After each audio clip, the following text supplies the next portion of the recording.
Greetings and salutations, my friends. Welcome to another glorious day here at the Tango Hotel. Joker, it's good to see you, buddy. Thank you for being here. Very much appreciate you. We have come for our glorious return. Indubitably. It's been a rough road the past couple weeks. Gonna let you know on that nonsense, but it's okay. It is quite all right. We're gonna get right into this here in just a minute. And what we're gonna be doing is I'm going to be playing a little bit of Diablo 4 later, because, Diablo 4 bad, apparently. But I'm having fun, so that's all that matters. And we're going to be getting into a little bit of that. I have been, I want to say, since, August of last year, I've been reading every day. And one of the things that I want to do is I decided I wanted to try a little bit on stream because I've been reading out loud as it helps with retention. And so that's what we're going to be doing. I'm going to be reading on stream, and then we're going to be playing some Diablo. Because I need to read today. And so on that note, my friends, I hope you're ready. Because it is time once again for us to join together in the most amazing and stupendous of all things, invented eons ago by the God Emperor himself. It's called the simultaneous sip. And all you got to do, my friends, is grab that cup or mug or glass. Perhaps you have a tankard, chalice, or a stein. Maybe a canteen, jug, or flask. A vessel of any kind. You fill it with your favorite fluid. I like. That's right. It is the morning water. Deliciously, magnificently Tango made. And join me now, friends, for the gloriousness, that stupendosity, the absolute awesome sauceness that is the simultaneous sip. And it's happening right freaking now. Go!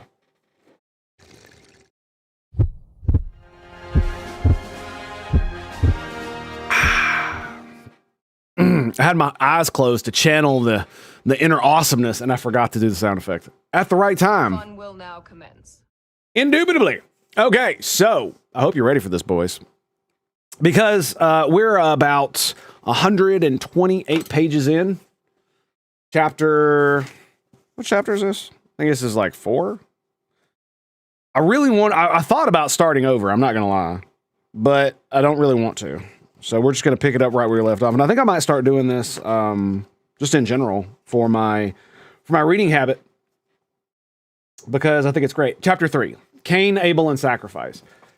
Okay, and we're going to go back just a little bit so that we at least pick up on an idea that was started. And again, this is We Who Wrestle with God by Jordan B. Peterson. So, just to give you some context, in this chapter, we're talking about what is a spirit, why is it up? Why is up good and down bad? That kind of shit. And of course, it's speaking in esoteric, extremely verbose language, so be prepared. The spirit of being and becoming strives upward toward a continual unfolding of forms.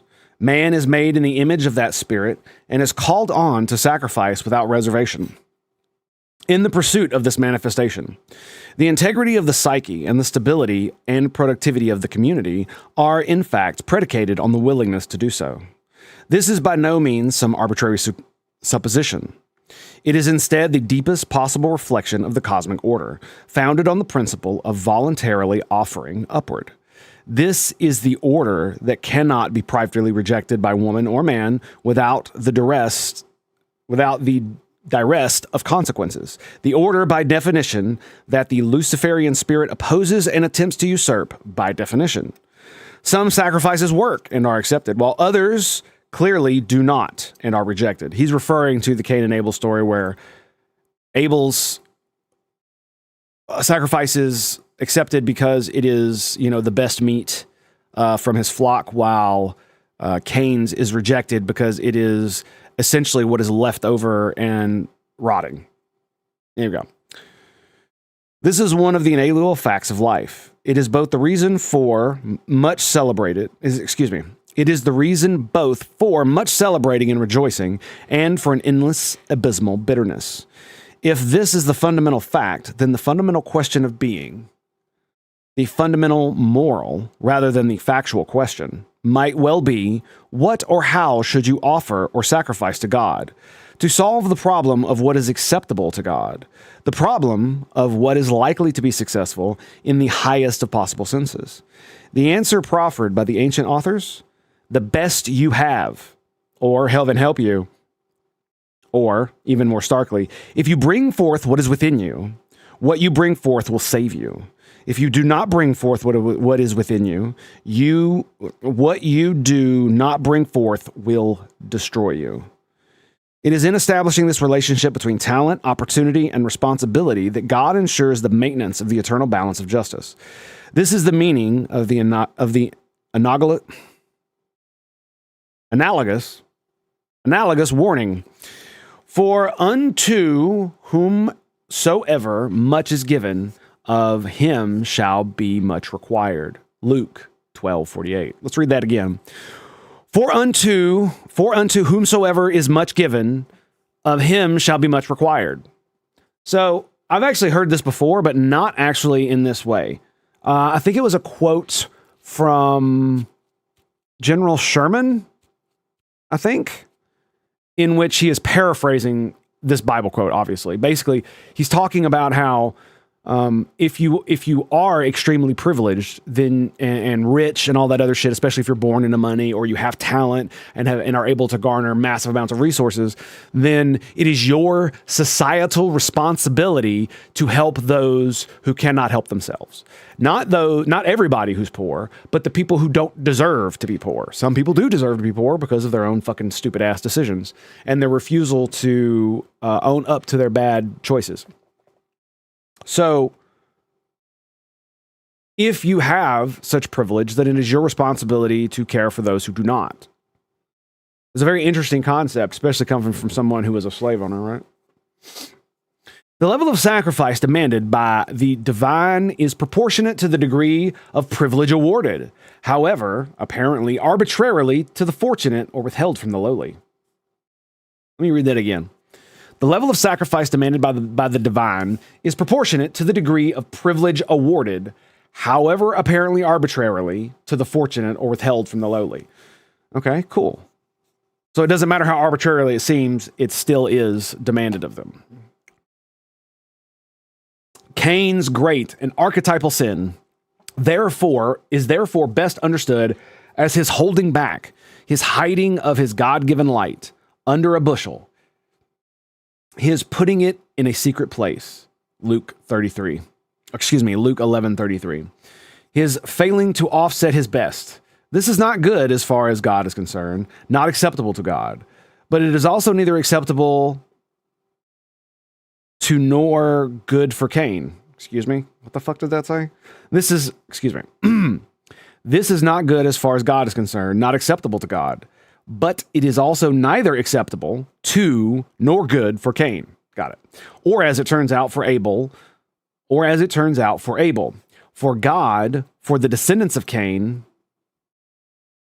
or for the whole human race, insofar as those who compose it are tempted by the same spirit that beckoned at the murderous brother's door.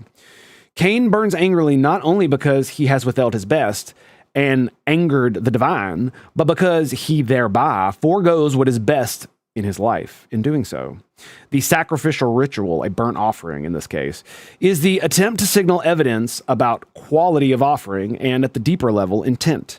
Up the hierarchy of value, the cosmic tree, so to speak, to the highest possible heavenly place.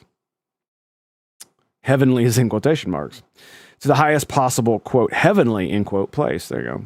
Sounds really dumb when I say it that way, though. I'm going to stop doing that. This enables establishment of the proper relationship with what is highest. Cain's failure to do this properly means that he deprives himself of what could be the true romantic adventure of his life. The adventure that might justify that very life and provide it with significance. That is the most effective antidote to nihilistic bitterness and resentful rebellion. True enough, man. Fucking true enough. Cause, you know, the funny thing is like the more I read this fucking book, the more I see the stuff that I've learned as I've grown up. Because I'm still very much, I despise authority on a guttural level, and I rebel against it constantly. But through my experience, I have learned that though I emotionally wish to rebel against it, though I seek to undermine it and understand that not all of it is legitimate, some of it is legitimate. And I have to hold back on my want to push back, especially when it's to my detriment, which has happened many times in my life, I might add. Because I refuse to play by the rules or play the stupid political games, like in the military or in my civilian life at work. And this is why I despise. This is why I despise people and love machines. It's funny how that works. I don't despise people. Let me rephrase that. I despise working with and or being around people, especially when their stupidity interferes with my ability to do my job. I'm not one to talk. I'm lazy as fuck. So that's, another thing. Okay.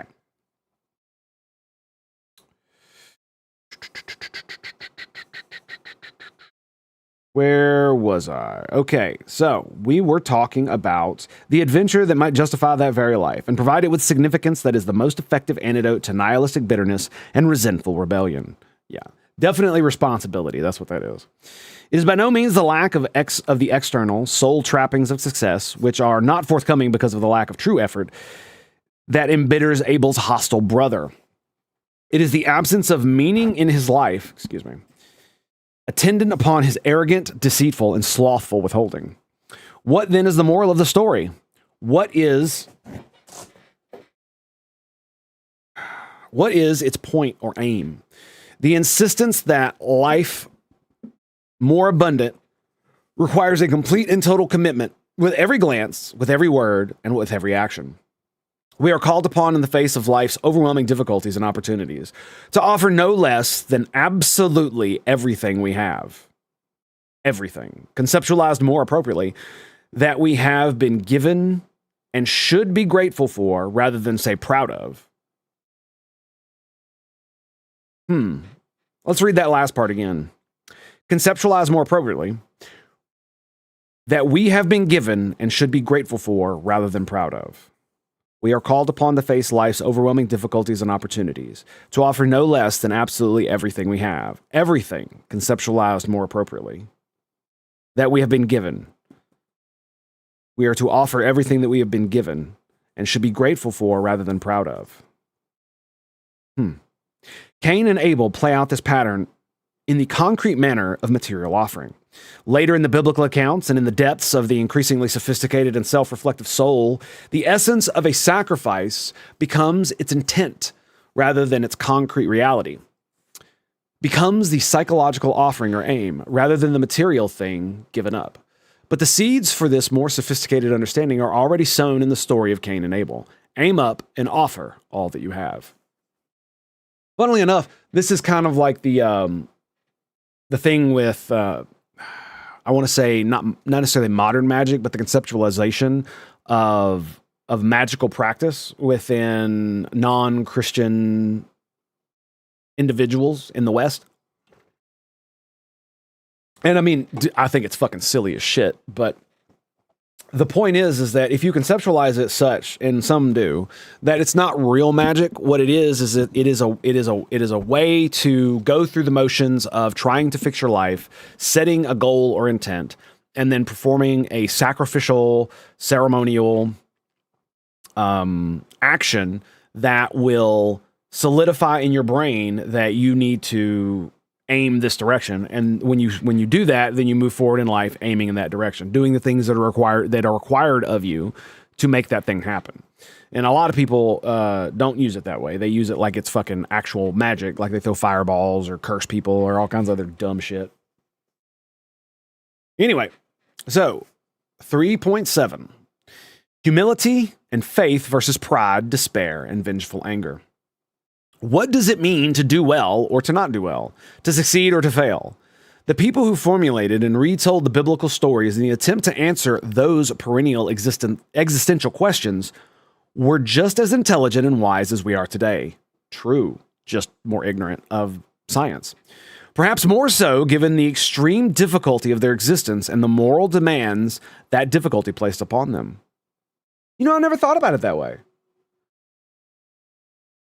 Yeah, well, I mean, think about it, right? If you lived back then, you had to deal with all kinds of horrible shit that we don't. You were not allowed, most people were not allowed to live in comfort. Not in the way that we do today. People say, "Oh, poor living." No. They like, especially in the West, dude. The poor are basically fucking rich compared to the peasants of over 100 years ago. It's insane. So, given all of that, it does seem likely that they were not necessarily more intelligent per se, because that's a distribution of population, but more wise due to contemplation. You also got to remember that while we had writing, reading and writing wasn't ubiquitous. And so one of the easiest ways to transfer information was through memorizing texts and speaking them.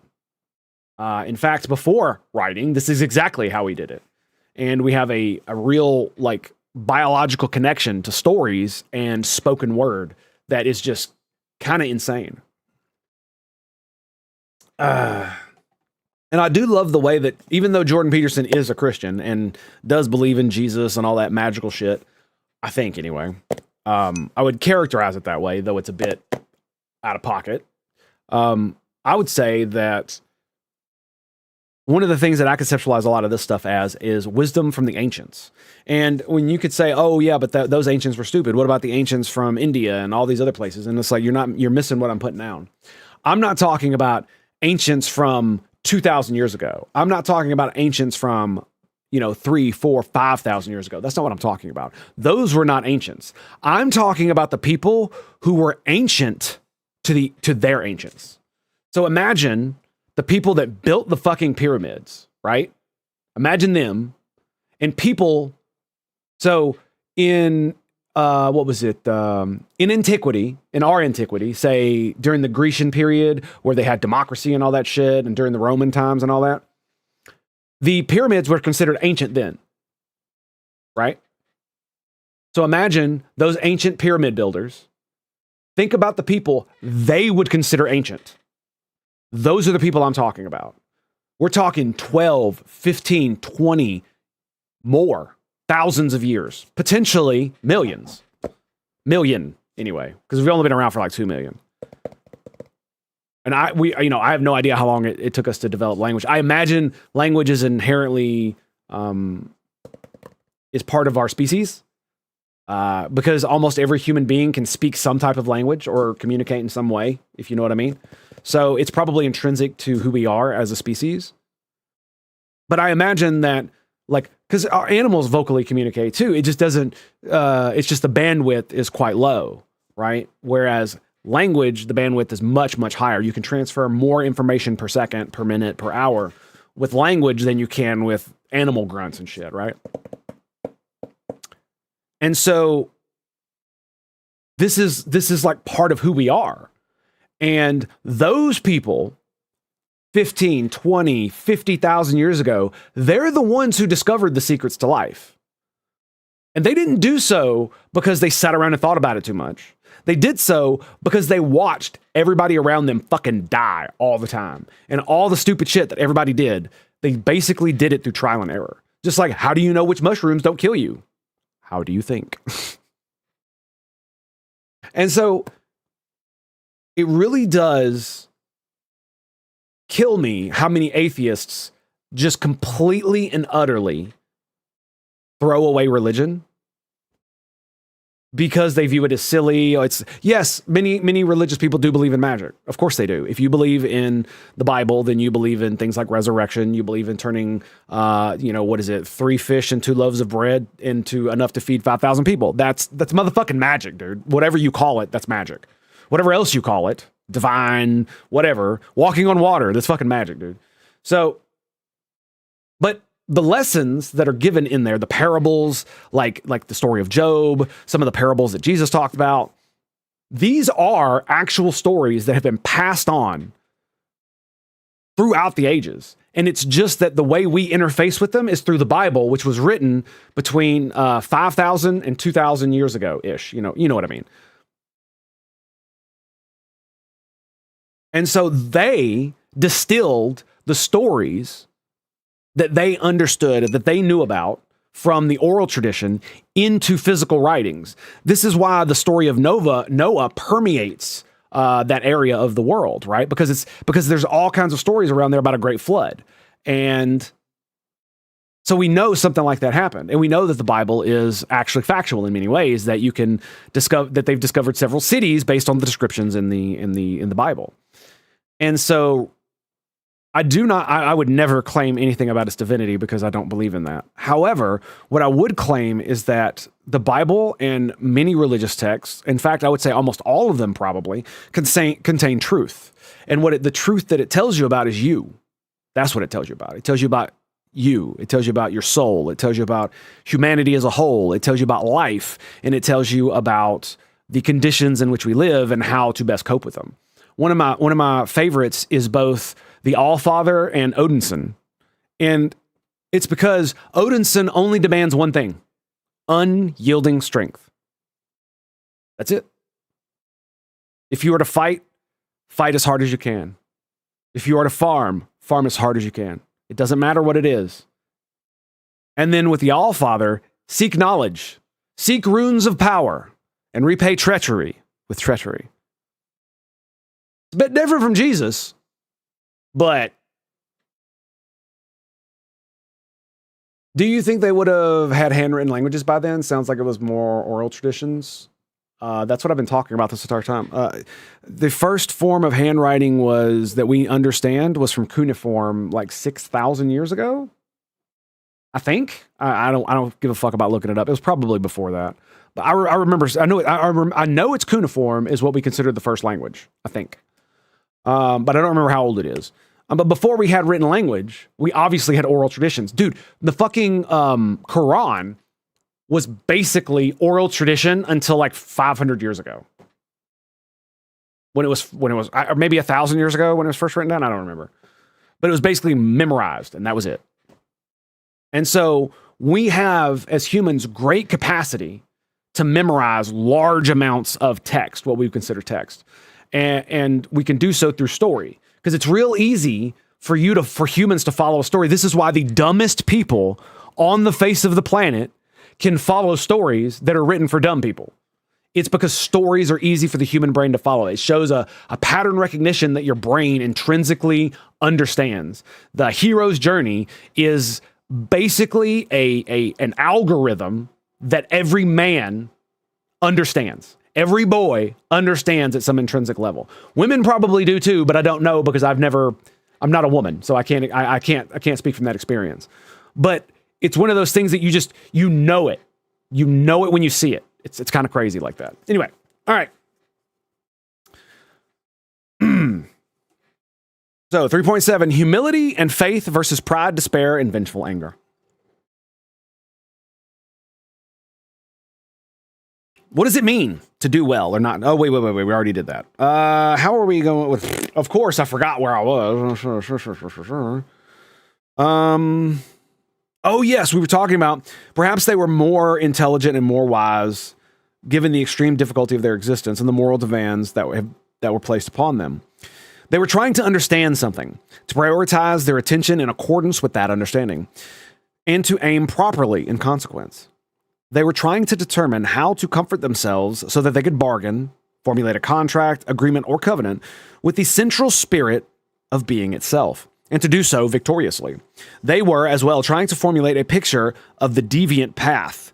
Funnily enough, this is exactly how the conceptualization is in Aristotle's Ethics, the first 4 books. Very much so. Deviant path versus the virtuous path. Balance, essentially. Away from so they were trying as well to formulate the picture of the deviant path, away from victory and toward failure, for the purpose of contrast, so that consort with the spirit that tempts along that path could be avoided. Everyone always has and always will need and want to understand how to manage exactly that, to select and traverse the right path forward, and to avoid the worst detours and pitfalls. That is precisely the guidance provided by calling and conscience, which are primarily twin messengers of God. This can be most prosaically and reductively understood prosaically.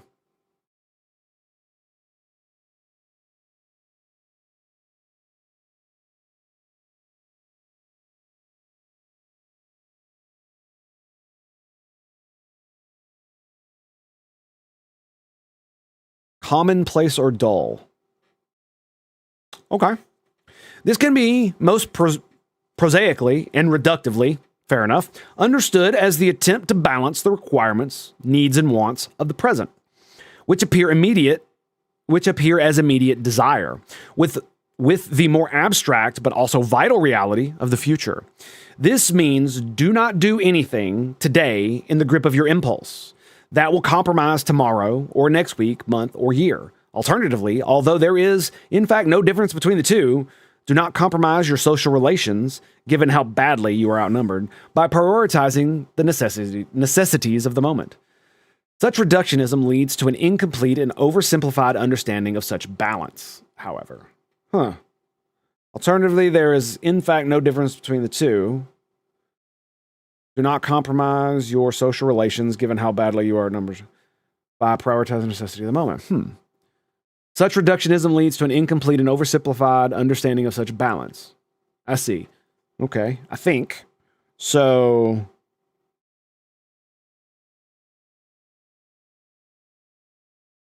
saying there's no difference between those two statements.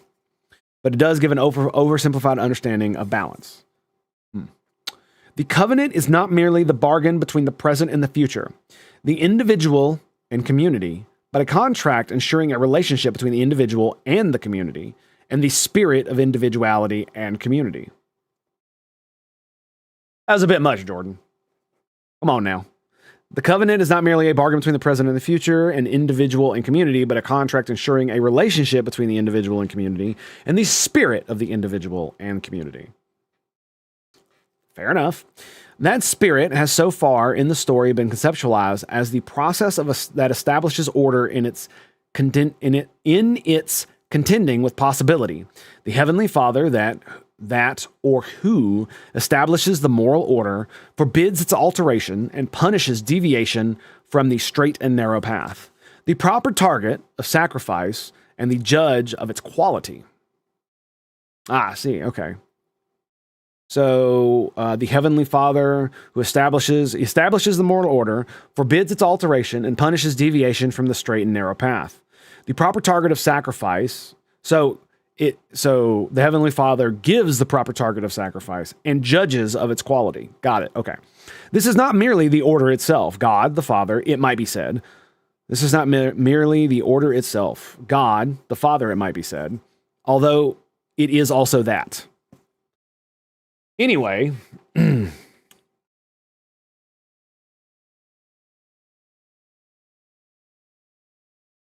so it is order in and of itself, but it is not merely that. Got it. It is. You can see what I mean about how he writes. It's just like how he fucking talks. It is as well the pattern of active confrontation with the unknown that even the Father depends upon, and in some senses is. These are not calls to a childish superstition.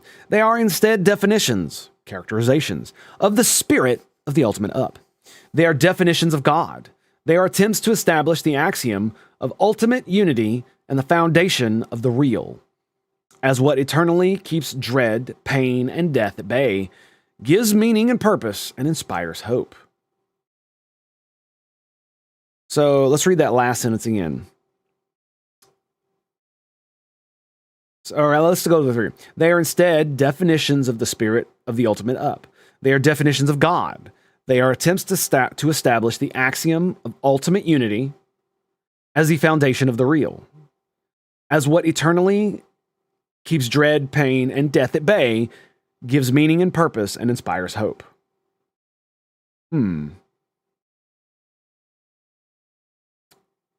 Okay.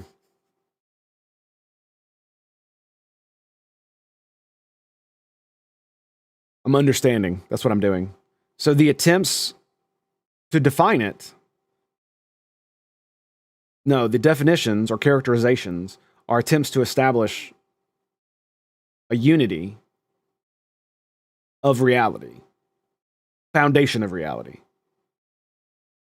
And this foundation keeps dread, pain, and death at bay, gives meaning and purpose, and inspires hope. Okay. Abel's sacrifices are met with praise, while Cain's are not. Cain gets nowhere in his life, not because God or the world is arbitrary, but because his sacrifices are insufficient. This is an instance that echoes the divine prohibition against consuming the fruit of the tree of knowledge of good and evil. The instance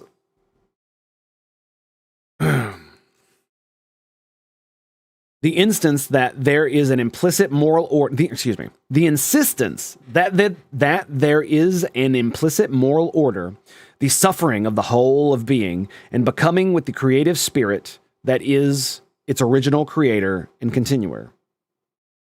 Let's rewind that and read it again.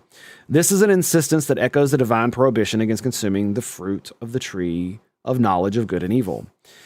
The insistence that there is an implicit moral order, the suffusing of the whole of being and becoming, the suffusion of the whole of being, of the being and becoming, with the creative spirit that is its originator and continuer.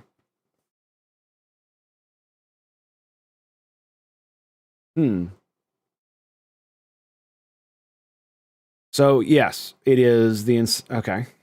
I mean, it feels like that is redundant from what he is saying, that he's trying to explain it in a I don't know. Because it's basically becoming one with the creative spirit of God. And the spirit of God is the originator of that moral code, the continuer of the moral code. Yeah. And that's why Cain's are rejected, is because he does not give sufficient sacrifice to that spirit. It is not up to man or woman to usurp the right to create that moral order. There you go. Or to attempt to circumvent its strictures, yes, pridefully, or in a Machiavellian or otherwise manipulative and false manner. I can attest to that one.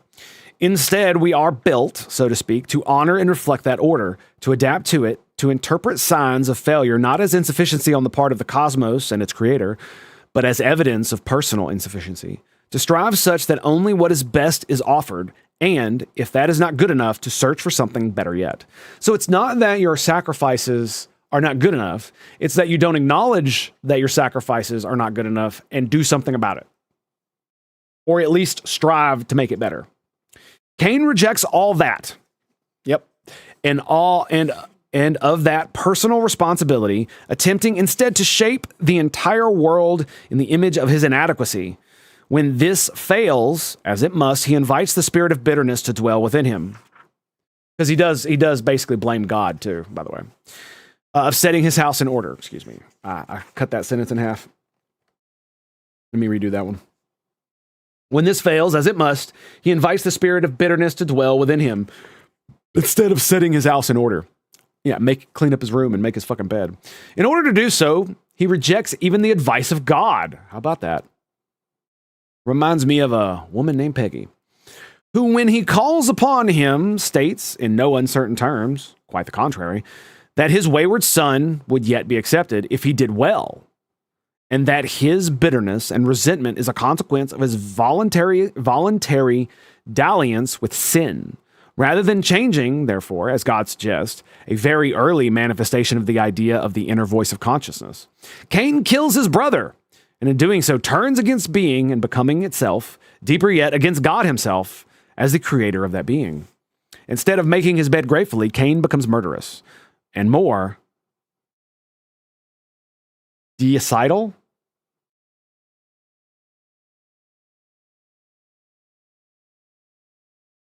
Give me a second. I'm definitely looking this one up.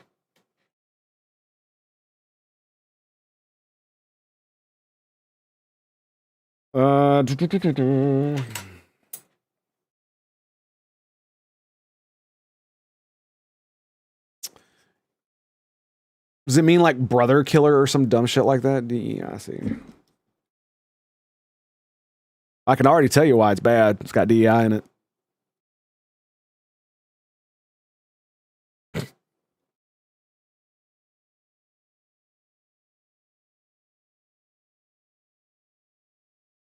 You know, I should probably do something like this.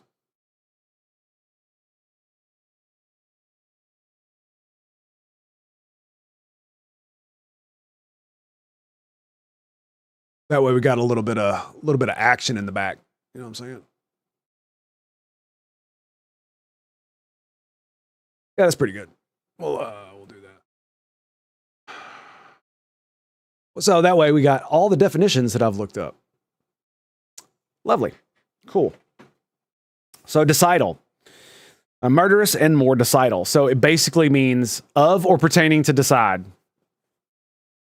Jordan, please. Sir, if you would. Sometimes, dude, like, I thought I was bad. Like because basically there's a saying, and my wife loves saying it to me. Why do you use a dollar word when a nickel one will do? Right? And it's like I'm looking at this and I'm like, bro, that's a $10 word right there.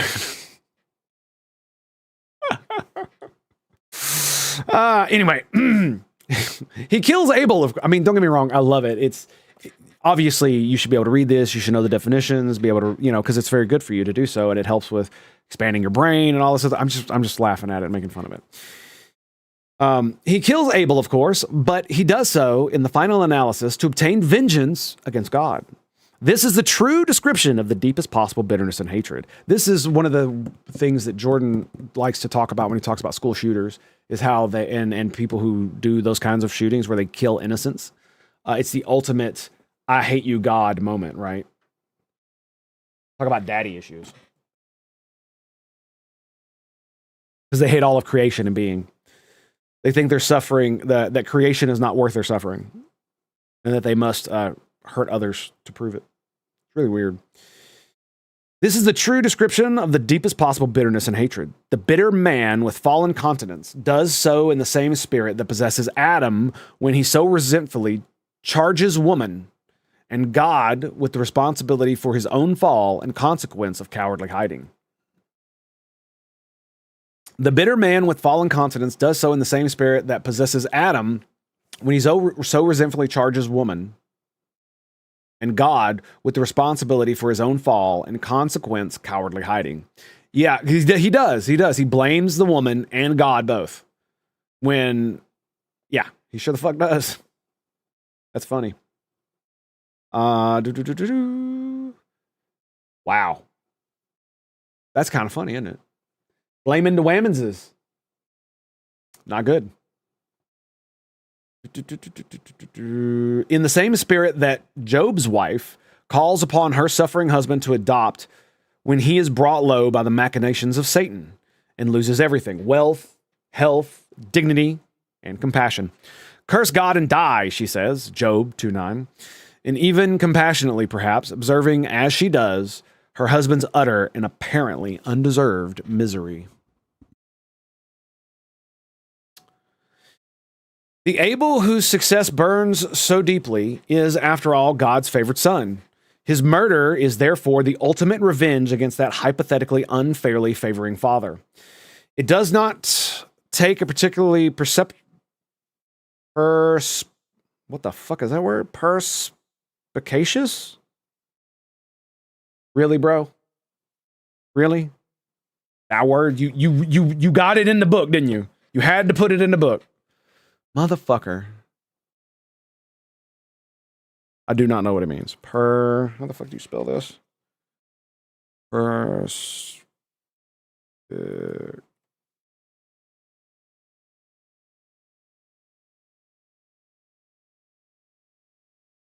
I spell it wrong? Let me see. A-C-I-O-U-S. Nope, that's it. It literally is perspicacious. Quick-sighted, sharp of sight. Acute discernment. Perspicacious. Perspicacious, okay. That's really fucking loud, by the way. Go ahead and fix that a little bit. Let's try that again. Perspicacious. Nope, still really fucking loud. Oh, I see. It's because it's okay. I gotta turn it.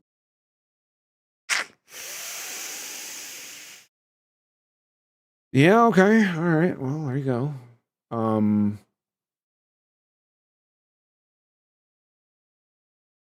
Anyway, back to it.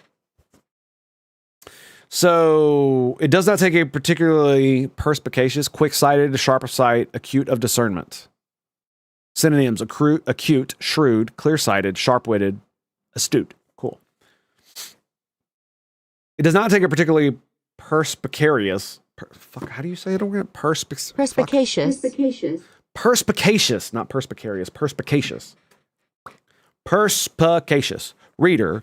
Perspicacious reader to see that murder, not only of the innocent, but the positively good, the precursor to the fate of Christ. Cain is tempted by the spirit of sin itself, just as his parents were in the Garden of Eden, although in somewhat variant form. He embraces that temper with open arms and then works diligently with that dread essence to create a vengeance as terrible as he could imagine.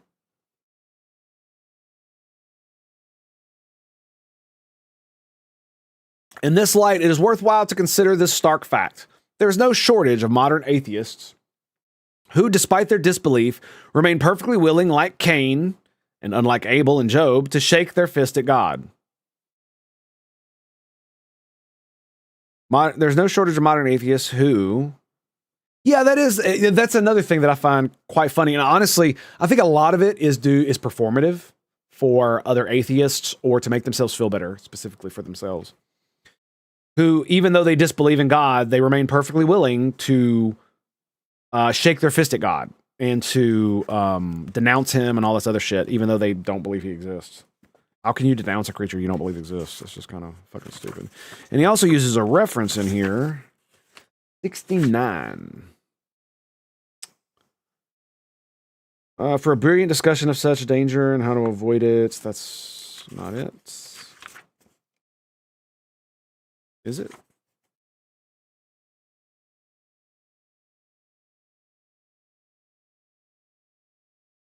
Oh, it's per chapter, dummy. Okay, so it was... what was it?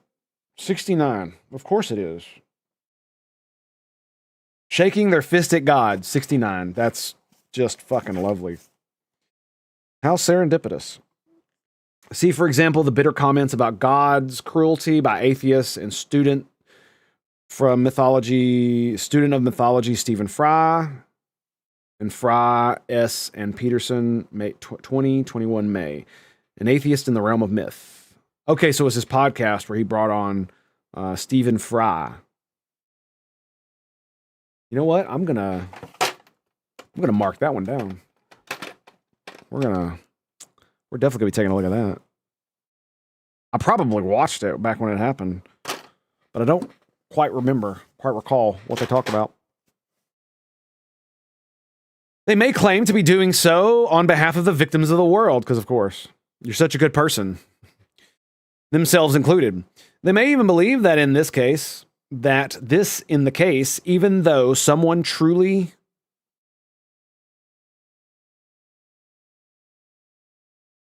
I still can't fucking say the word. Why can't I say the word? Perspicacious. Someone truly perspicacious and discerning would be very skeptical about the validity of such attribution. There nonetheless lurks a terrible unconscious darkness in such a claim. The great Russian novelist Dostoevsky's murderous Raskolnikov, protagonist of Crime and Punishment, have not read.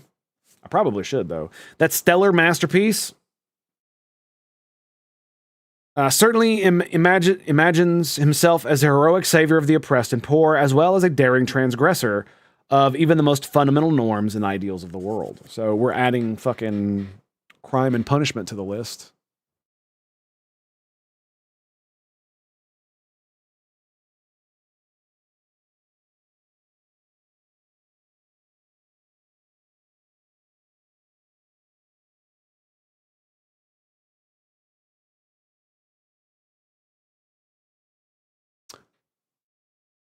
Uh-huh. Oh, very nice. Like 20 cents. Very cool. It does not take much introspection, particularly in relation to bitterness, to understand Cain. There is not, also, I would also like to point out this just occurred to me. It's the same thing with the Nazis. They certainly imagine themselves as heroic saviors of the oppressed Aryan race. We all know who they claim their oppressors were. So stupid, isn't it? It's why there is a grain of truth to the thing about, oh, they're blaming immigrants for everything. It's like, yes, but it's not one type, if you get my meaning. Anyway. So it definitely is a slippery slope if you let it become one. It does not take much introspection, particularly in relation to bitterness, to understand Cain. There's not a man or woman alive who has not been racked at some point with envy, resentful at failure, wishing harm to the comparatively successful, the terribly ideal.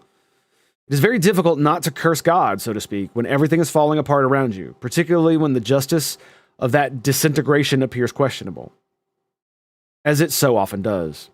Cain fails. Then he renders himself self-righteously cynical and bitter enough to take up the issue with God himself. This is, to put it mildly, a preposterous thing to do, a true sign of arrogance, resentment, and deceit. God, whatever or whoever he might be, is by definition beyond the scope of human judgment. And he reminds Job much later in the biblical corpus. Oh God, here it comes. Bible shit. Actual Bible shit. Canst thou draw out a Leviathan with a hook, or his tongue with a cord which thou lettest down? Canst thou put a hook in his nose, or bore his jaw through with a thorn? Will he make many supplicants unto thee? Will he speak soft words unto thee? Will he make a covenant with thee? Wilt thou take him for a servant forever?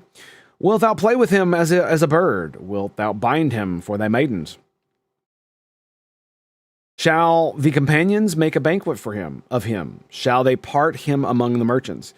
Canst thou fill his skin with barbed irons, or his head with fish spears? Lay thine hand upon him, remember the battle, do no more. Behold, the hope of him is in vain. Shall not one be cast down, even at the sight of him? None is so fierce that dare stir him up. Who then is able to stand before me? Job 41, 1-10. And then another. He beheld all high things. He is king over all the children of pride. Job 41:34.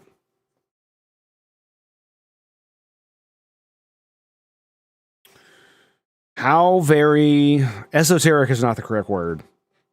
It's not the right word I'm looking for.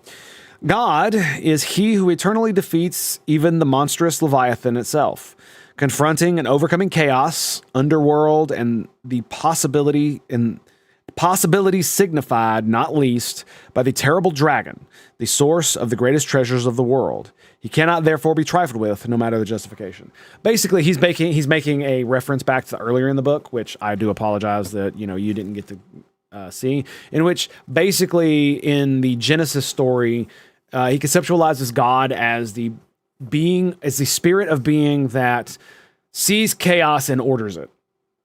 And therefore, therefore humans as made in his image, we do that as well. This is why when in the Garden of Eden, we were given the ability to name the animals, because the act of creation wasn't complete without the human mind naming and sorting things into their proper place. And so the literal act of the creation of the universe, insofar as like the Bible is concerned and like religious texts, is that it's not complete without humans that the name things. Why would God not name everything? Right? He created it all. He created most of it before humans. And yet it wasn't until humans come along that we were allowed to name. We were given dominion over them. Not just dominion, but responsibility, which is a bit different.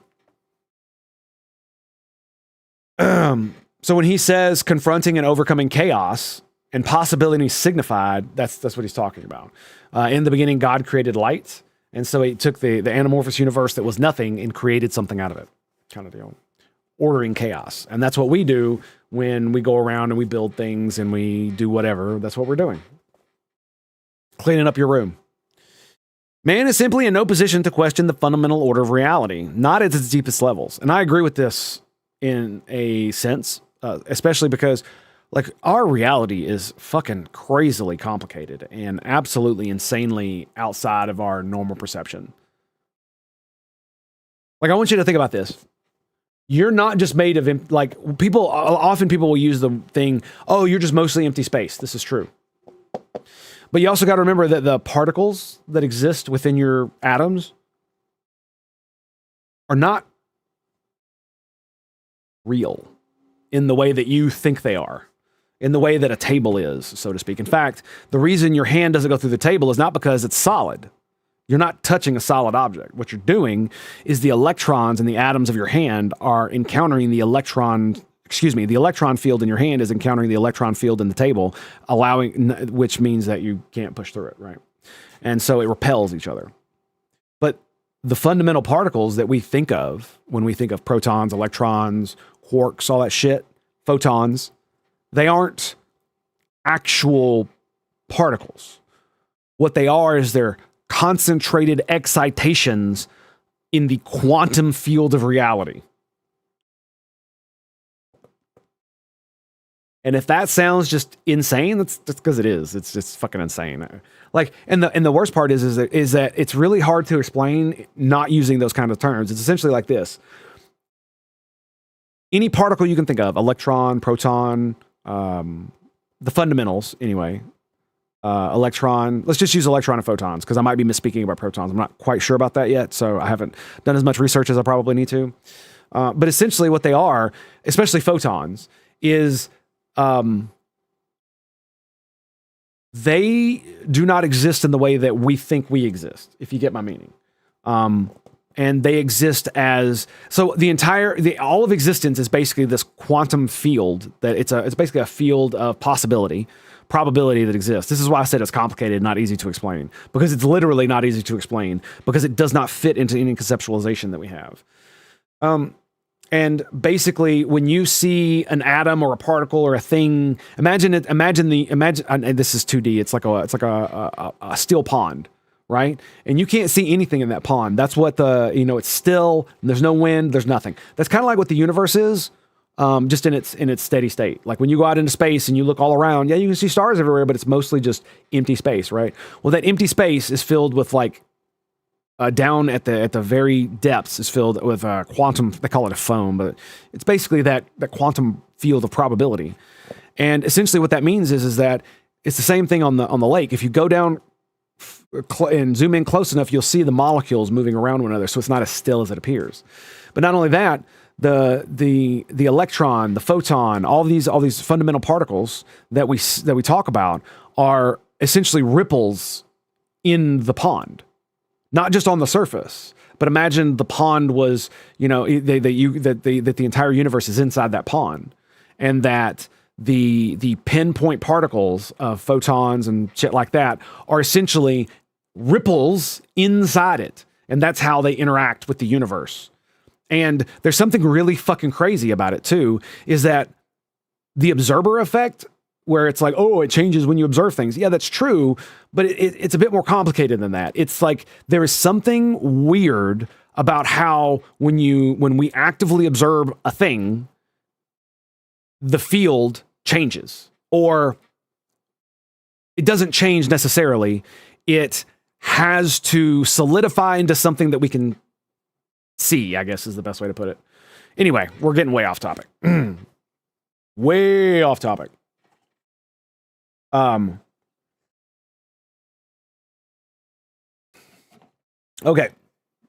Man is simply in no to question the fundamental order of reality at its deepest levels, and that's why I started talking about that, because it's crazy, dude. And that's even if it's all real.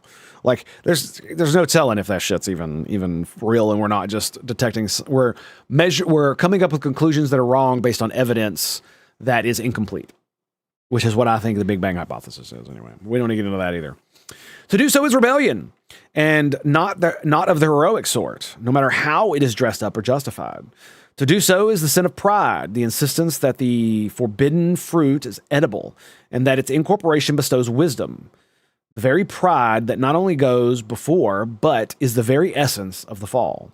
Failure to abide by or mimic the moral order of the creative spirit of being and becoming as if it were good is no different than the failure to adapt to the deepest reality, or more accurately, stubborn, bitter, and prideful refusal to do so, which is the most egregious, deepest, and counterproductive form of failure. That is most truly a failure of faith on which life itself, let alone life more abundant, eternally and necessarily depends. It is therefore the deepest of moral requirements to hold life and God to be good, no matter what. No matter what. That is the terrible truth. There are no circumstances under which failure to do so can be refined to success, even when, as in the later case of both the long-suffering Job and of Christ himself, the decision even to discontinue living or to lash out in homicidal or even genocidal anger could be understandable to the compassionate and all too human onlooker. It is much better, even under conditions of extreme and apparently unjust suffering, to reaffirm our commitment to life more abundant and to undergo the changes necessary to bear our terrible cross. This is a terrible truth, given what human beings are inevitably called on to bear, the ultimate promise of the covenant. However, it is the Spirit of God, reflected in such radical acceptance, abides us with our suffering and confrontation with evil. And what can withstand the man who has God truly on his side? Unlike Cain, Job has the sense to hold his tongue in the face of God's reminder of his ineffable mystery and omniscient, mystery and omniscient, omnipresent, and omnipotent sovereignty. The latter realizes, properly and pragmatically, given that stubbornness and bitterness do nothing but make suffering worse, that he is in no position as a mortal creature to render judgment about the propriety not only of being, but of the very creator or precondition of that being. In his misery, Job therefore responds to God contritely, in a manner opposite to that of Cain.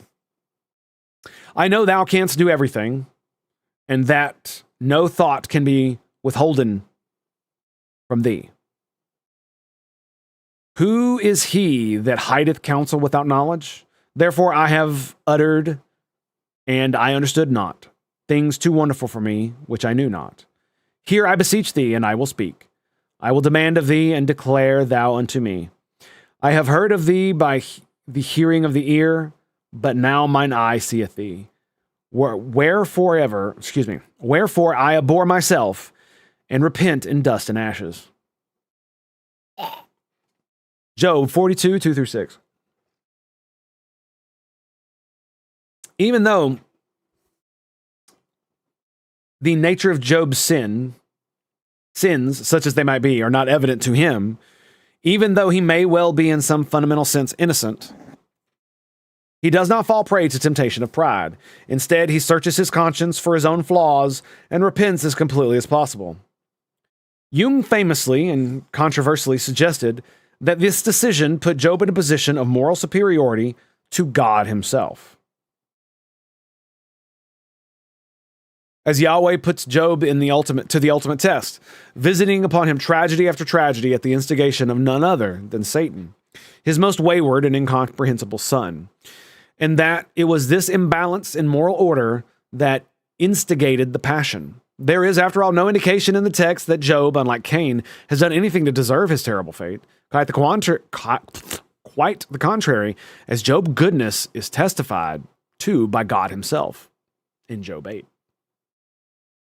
God nonetheless puts his faithful son, so to speak, to a severe test, handing him over to Satan to torture, wagering with the devil that Job will not lose faith. This is a decision that at least seems profoundly unfair, to say the least. How then is this a terrible story to be understood, essentially, if not theoretically? First, it is clearly the case that the innocent suffer, and often worse than the guilty, who are at least relieved of the deepest sense by the fact of their punishment. as Dostoevsky was at pains to establish in the case of Raskolnikov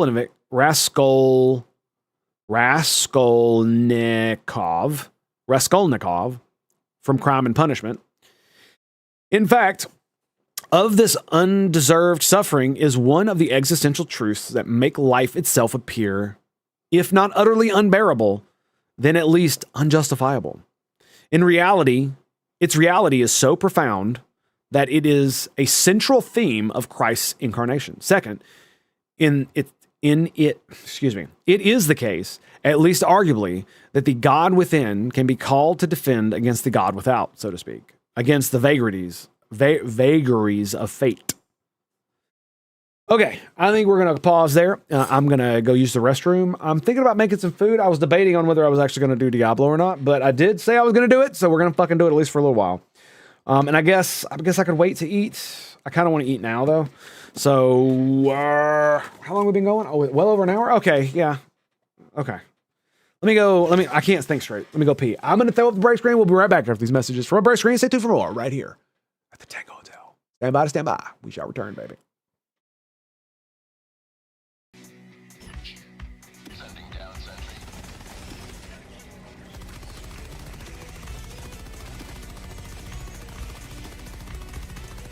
That's Bile Titan. It's two Bile Titans. Orbital inbound.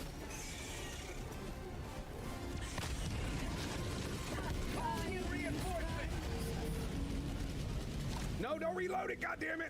I didn't mean to reload it. Reinforcements have been launched. Did it kill both of them? Oh my god, I think it did. Bug outpost spotted.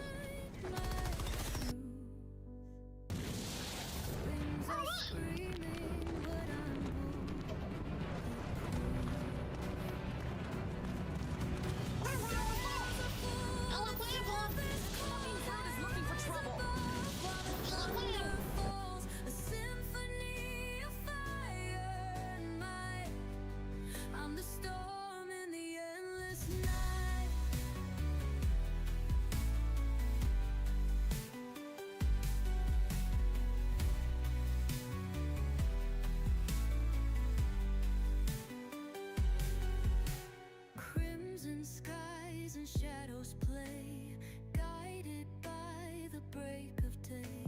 The ocean fights, but I won't yield. This heart's a fortress, this soul's my shield. Sails are full, the tempest calls. I rise above while the thunder falls. A symphony of fire and might. I'm the storm in the endless night. Whispers in the dark can't hold me back. Every crack of lightning lights my track. Male voices echo deep and low. A soulful cry as the power flows. Sails are full, the tempest calls. I rise above while the thunder falls. A symphony of fire and might. I'm the storm in the endless night.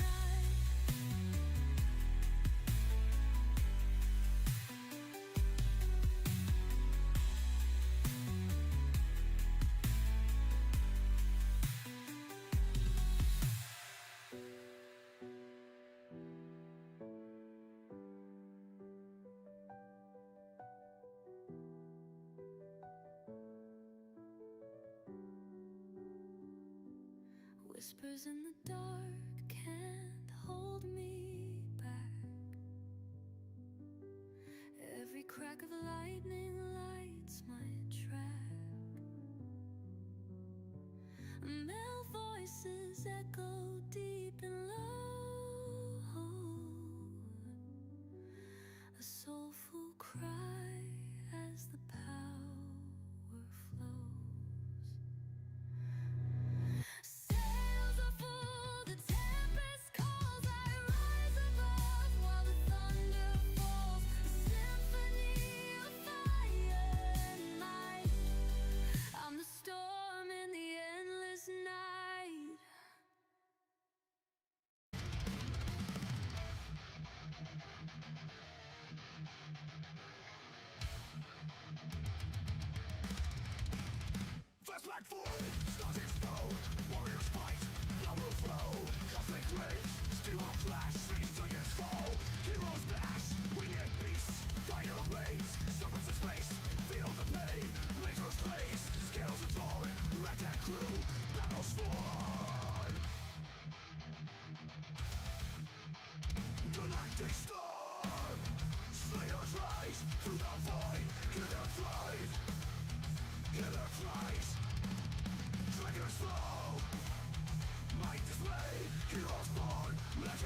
Holy shit, did I just destroy that entire wave by myself? Oh my god, I did. And...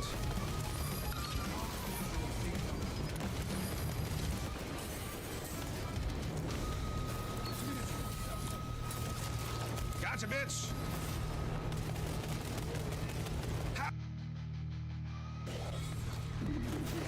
Oh, the headshot! Fragmentation grenade!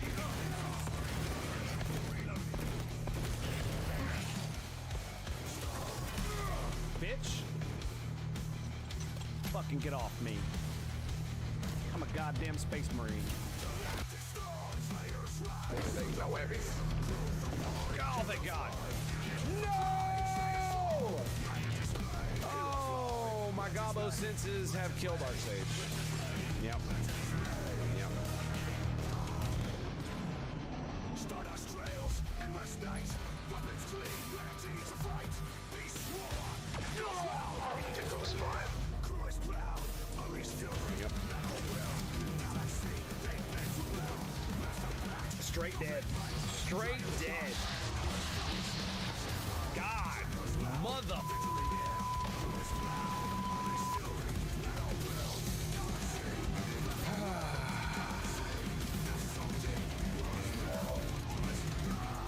That is so asinine. I mean, I knew it could happen. I knew it could happen. Damn, son. Yeah, no. Truly, you were meant for something more than this. Sure. Sure. Sure. And one. And two. And you're gonna die. On the attack. Come on, baby.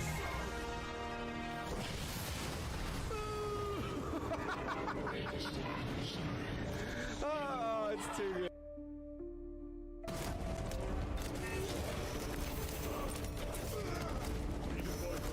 He's back.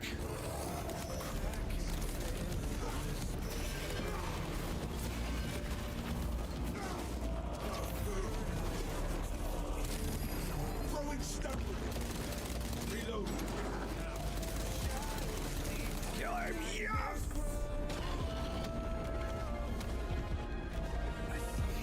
Stars in the hell below. The eye it opens wide. To chaos I'm a guide. Through the warp I glide.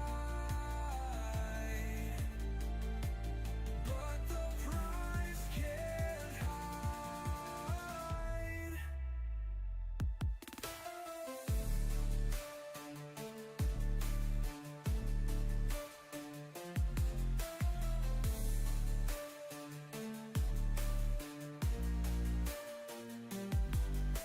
The stars they sing in a voice so cold.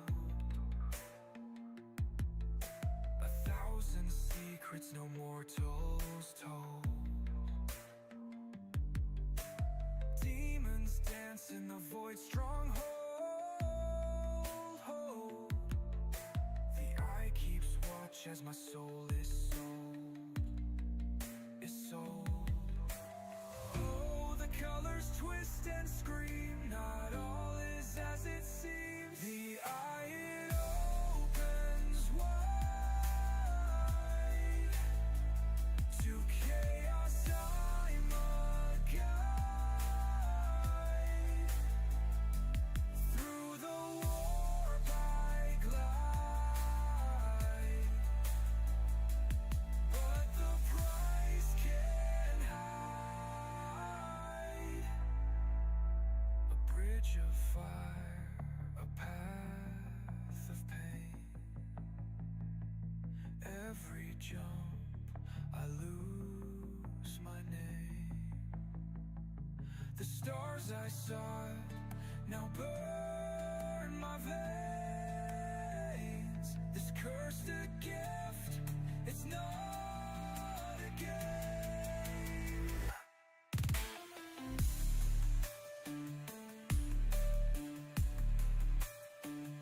my goodness, dude. It never fails.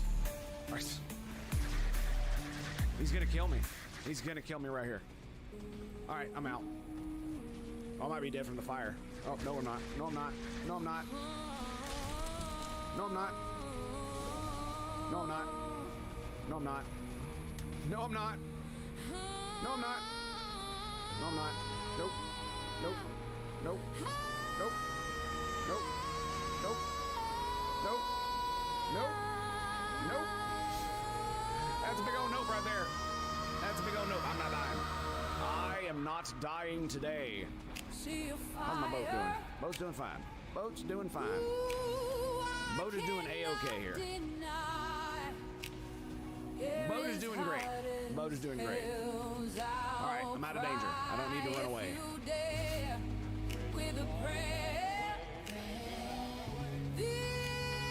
All right, all I gotta do is regen my HP. There we go. There we go. Juicy rockets. Look at that, 1.92, 201. Oh, come on, man. Come on, I gotta take this. There's no way I can't take that. There's no way I can't take that. There's no freaking way I can't take that. Come on, baby. Let's go. Let's go, boys. Triple kill. This is what I do. And the guy with the loot is still alive.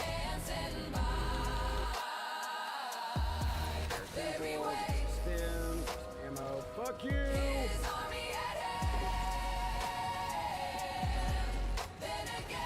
Fucking shit. Bitch.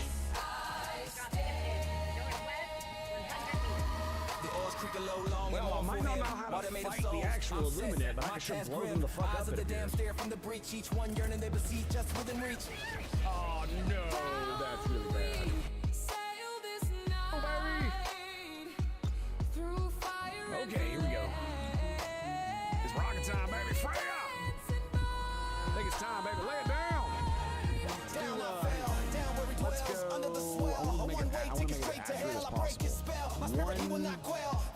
With the passion as if compelled, blazing everywhere, it ignites the very air, piercing through the glare. The devil's cold, dead stare. Yeah, baby, no deaths, but look at all that juicy damage. Oh, it's so good. With a fiery crown, a tower of bones, I will not break or bow down to the prince of darkness and fear. Through fire and flames he shall appear, full of light, a terrible sight to fight. Test our might and push back against the night. Soul in hand, I will make my demand. The flames have been fanned. Herald of demons, king of the damned, wings stretch and expand the light with a terrible brand. An army hit the land across the wasteland and his command. Darkness. I thought it would kill him. He's got the 1 HP, man. God. There he waits.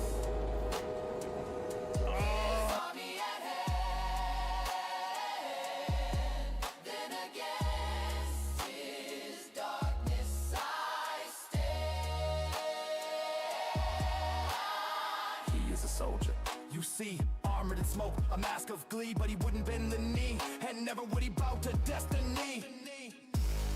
Down we sail this night, through fire and flame, they dancing by.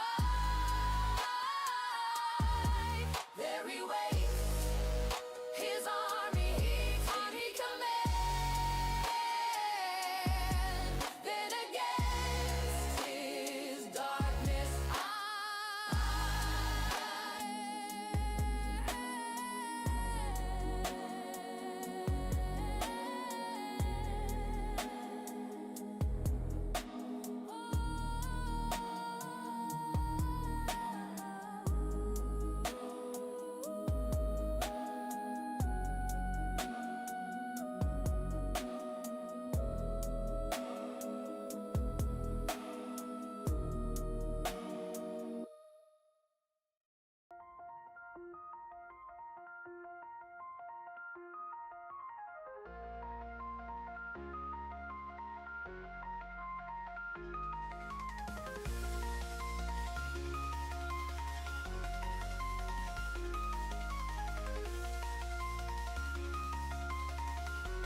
go.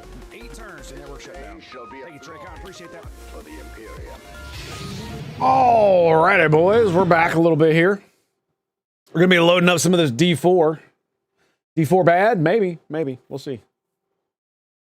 We'll see. Right now, we're gonna be eating. Oh wait, let me go back here. Okay.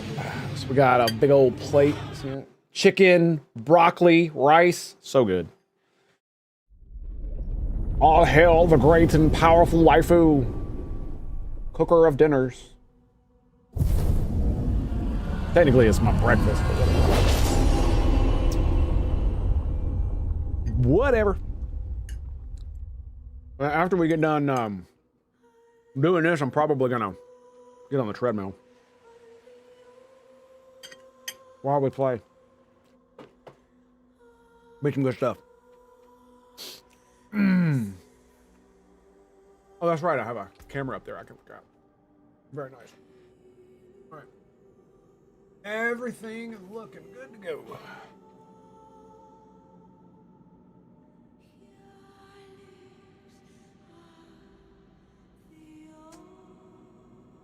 Weird. Okay, fine. Be that way then. Be that way. So this season, I've already got 3 characters. I've got a paladin, a warlock. That's what it is, and then the sorceress, technically. So we've got Hope Eternal, Hope from Above, and Hopeful. There's the theme. I'm sure you can guess. Anywho, I'm basically just gonna be looking at my character and talking about it while we eat.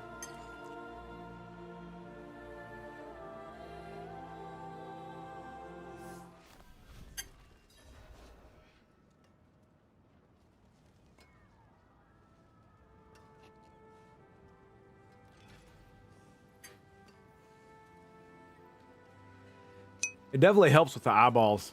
That's great. Look at that. I always thought it looked great. Looking like looking like an anime villain. I know, dude. It's great, isn't it?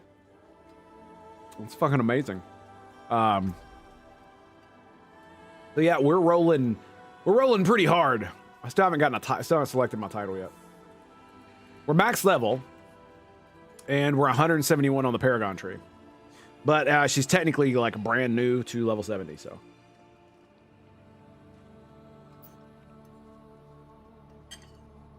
It's definitely gonna be interesting.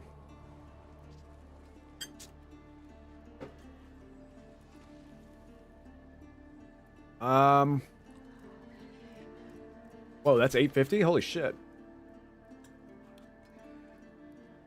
Like, basically every time I go out, I get a new piece of gear. I have spent, I think, 30 million since I was like level 20. Insanity.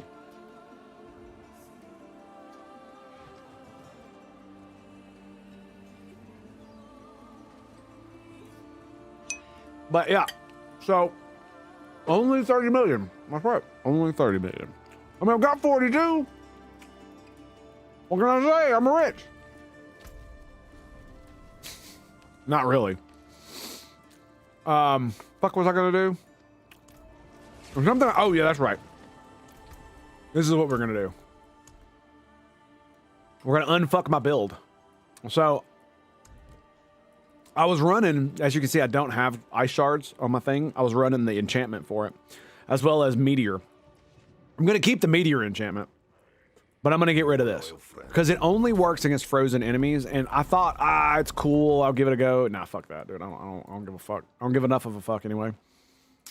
And I think I'm just going to end up using ice orb and meteor enchantment.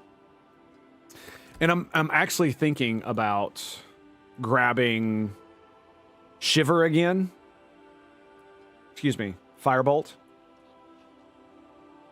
To be fair though, Frostbolt does shatter when it hits frozen enemies, exploding for shit tons of damage and causing more chill. I mean, that's cool and all. But I have enough lucky hit to where I really don't need a basic skill anymore. You know, I also thought about Fireball. Enchantment, it's great. Fireball enchantment is great. especially if you make it a frost ball, right? The problem is that not only is it 40% of his damage, but it's slaying enemies. Most bosses don't have lots of little enemies around them, so it really limits you on that kind of thing, right? And you really want your, it really feels like you want your enchantments to be a little bit, you know, more awesome than that. I'm using Hydra specifically because it has a new thing where Hydra reduces the cooldown of a random skill by 0.3 seconds whenever it attacks. Well, here's an interesting one. Does attack speed increase the speed at which a Hydra attacks? I'm assuming it's a summon, so I'm assuming it inherits some of my abilities. I think it does. That's what I was using it for, because they also changed the fucking ultimate. Deep Freeze, one of its upgrades. Instead of encasing yourself and becoming immune, Deep Freeze now forms at target location, dealing a shit ton of damage. And notice how it's very low level. We're gonna fix that.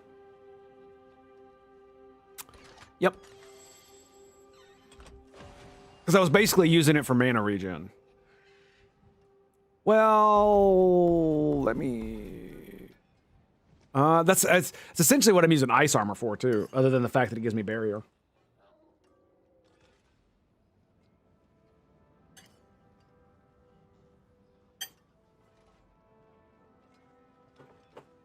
Excuse me.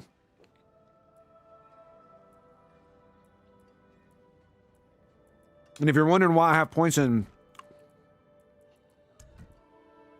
Frost Nova when I don't have Frost Nova,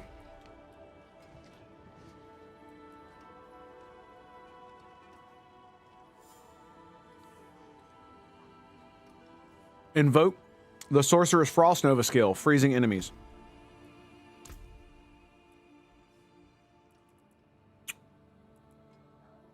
Frost Nova now casts at target location, and each enemy frozen by it reduces the cooldown of your frost skills by 0.5 seconds. So basically, wherever the fuck my mouse is where that casts.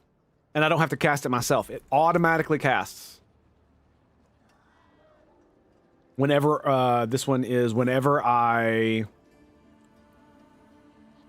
cast a non-basic skill, essentially.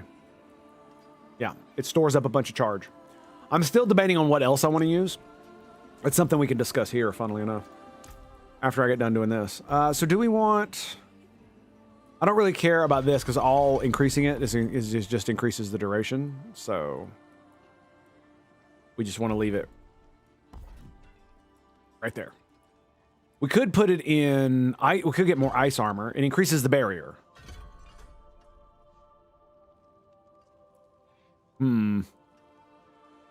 Doesn't lower the cooldown, though. Yeah, we don't want to do Ice Shard. We probably don't want to do that. Because we got Blizzard, we've got Frozen Orb, and Deep Freeze. And then I've got Meteor Enhancement. By the way, I've got, like, absolute insane amounts of Lucky Hit, too. And I'm going to be stacking even more of it. Specifically for this. Meteor becomes a Frost skill. Meteor calls down an icy comet that deals a shit ton of damage and does Frostbite. Meteor Enchantment. Lucky Hit. Cast skill damage has up to 20% chance to drop a meteor on enemies. Cast skill damage. You know what that means? Any skill that I cast myself. Not casted for me, cast myself. Any damage I do. Up to a 20%. I don't know what up to means. Why is it up to and not just 20? But I have 44 extra Lucky Hit.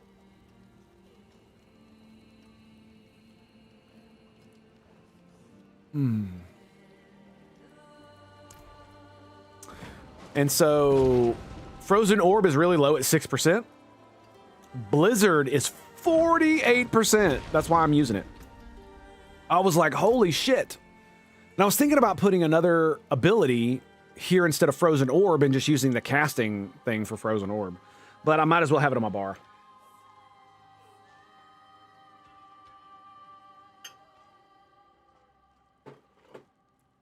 Especially since it does so much damage. Wow. 58% lucky hit chance.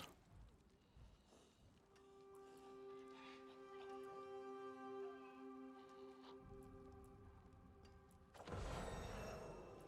So yeah, check out Blizzard.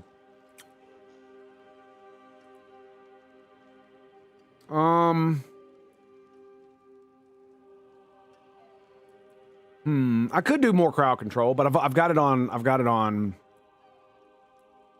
Oh, neither one of them give barrier now. Is there any damage that gives me barrier? I can't remember. I don't know. We'll figure it out. But anyway, Blizzard now seeks enemies, and its duration is increased by 50%. Blizzard's duration increased to 9 seconds, and it makes enemies vulnerable. So 9 seconds plus 50%. So that's what, 4.5? Pretty good. Pretty good. Computer. Dim.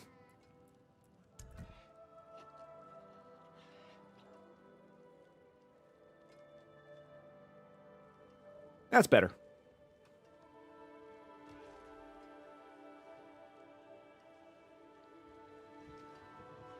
Wow, you could actually see my eyeballs.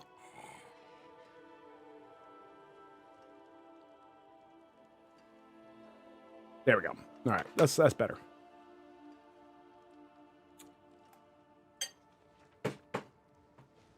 Whoa, that's weird. Maybe there's not enough light on my face. Maybe that's what it is. I don't know. That's so odd. Is it still happening? No, okay. Oh well. We'll just deal. So yeah, Blizzard does some absolute insane amounts of damage.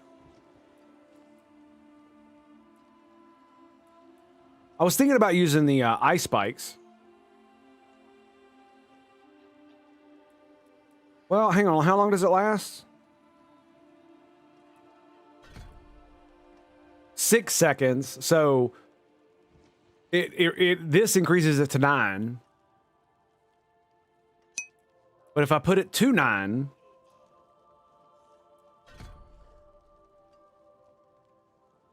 then this becomes 13 and a half seconds. Given the name of the company, I'm not surprised.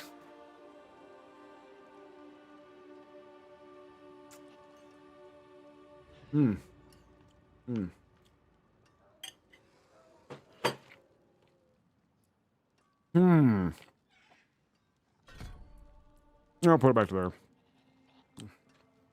So at either 9 seconds or 14 and a half seconds.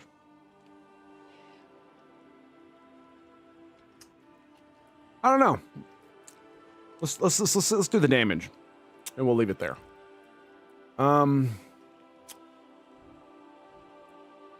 funnily enough, I've basically been using this for mana regen. That's what this is for. Deep freeze. It does almost no damage until it explodes. We've got Blizzard, and its enchantment sucks.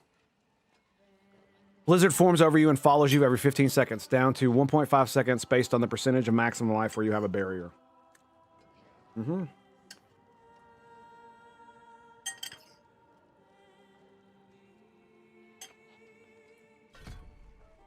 Yeah, we're going to put it back on the shield. And it's really tiny. Really tiny around you. I really wish there was one that just doubled the size. That'd be great. It's pretty big.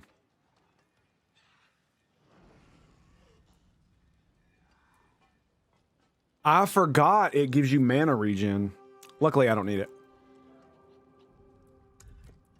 And so we have this for cooldown reduction. We have this for mana regen. We have this as just to have a barrier. So this is maxed. This is maxed. This is maxed. And this is not maxed. To be fair, it doesn't need to be maxed.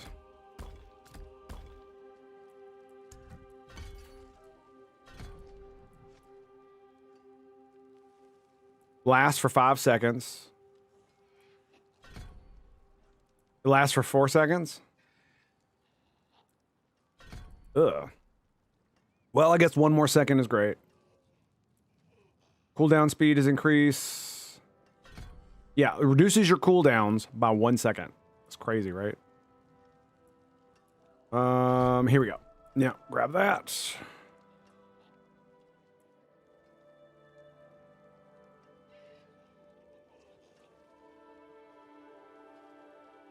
Okay. So 9 points.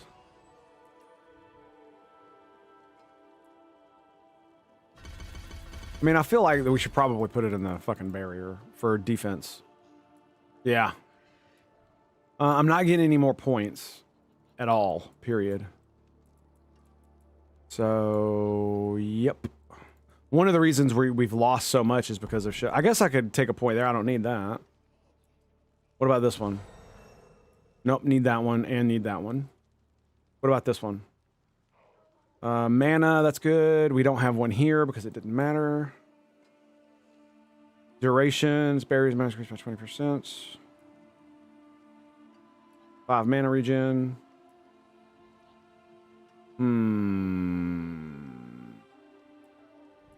Yeah, we want Ice Orb. Oh, dude, Ice Orb is so crazy. 100% increased frostbite damage. Or you could get the one with barrier. And 30% increased explosion damage. Or make it travel 1 second. Frozen Orb first explodes. When Frozen Orb first explodes, it remains stationary for 0.5 seconds. Then seeks another target to explode again, dealing 133,000 damage. Yep. It's fucking crazy. It looks crazy good too. We got one more point, I guess. Right, so 11,000 barrier. That's pretty good. It's all one of the reasons it's like this is because I have a lot of these spells. I guess I don't need that one either. Immobilizes targets. Yeah. And bam. And that's got +5 on it. It's got +4. Okay, so we can take another point out of it. Bam. All this does is when you increase it is damage, and that's it. And I don't use it for damage at all. And I don't want to use it for damage. I want it for mana regen. And chill. Which it does pretty well. I'm almost thinking I don't need it. Right, but it's a big cooldown. So, if I were to get rid of the ultimate, right, what would we do in its place? Well, we have... We could put Frostbolt back. Welcome to my home away from home.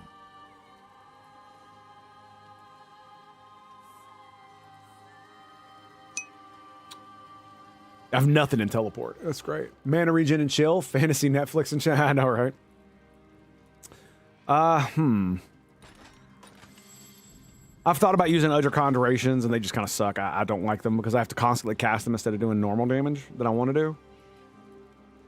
I mean, we could just put the points in other things, and I could either put Frost Nova or actual Meteor on my bar. Do something like this. I do have a thing that gives me increased damage when I do an ult, don't I? I think I have something that gives me... Yeah, casting your ultimate gives you 50% damage for 8 seconds. Gain 2 additional ultimate ranks, yeah. Yeah, so that's why I have that. Though I don't need it, I can always get rid of that, right? So it's basically 1, 2, 3, 4 skills. So I could put 2 in there, and then I'd still have 2 left.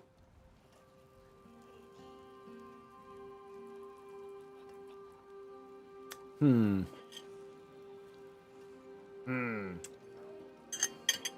if you're wondering why I don't have meteor on, why I didn't have meteor on my bar to begin with, it's because I selected the upgrade that would... It deals 50% damage, has 50% size, but now also has a 15-second cooldown. There's no cooldown when you do it with a lucky hit. So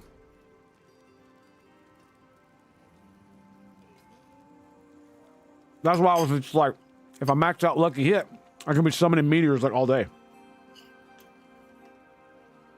That's why I was thinking about just doing a blizzard build and having frozen orb. Like, think about it like this. Imagine I have this build right here, but instead of having frozen orb on here, I have something else. Right? So we've got the ult. Right? And then let's say we go with let's say we go with, I mean, we have Frostbolt, so I could just grab it.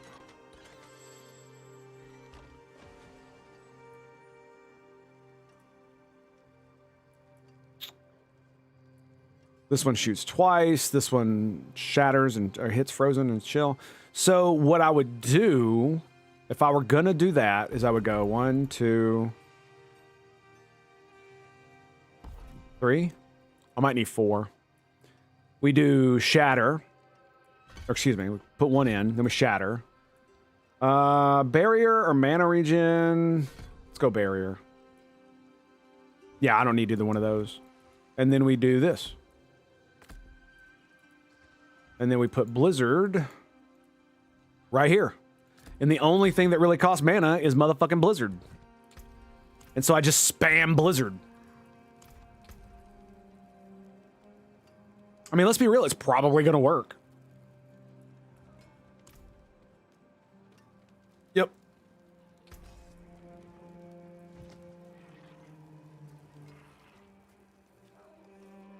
So I've just been trying to do all kinds of crazy shit. Oh, hello. It's got an upgrade for my thing. It's actually on mine too. That's hilarious. So we're definitely getting rid of that. And that. Increased damage while you have a barrier active. 54, 42, okay. Also got one that increases my lucky hit chance against elites. Pretty sure elite bosses count as elites too, right? Or is it just elites only? I don't know. You would think it would. But you know how that goes. All right. So let's upgrade. Is it this one?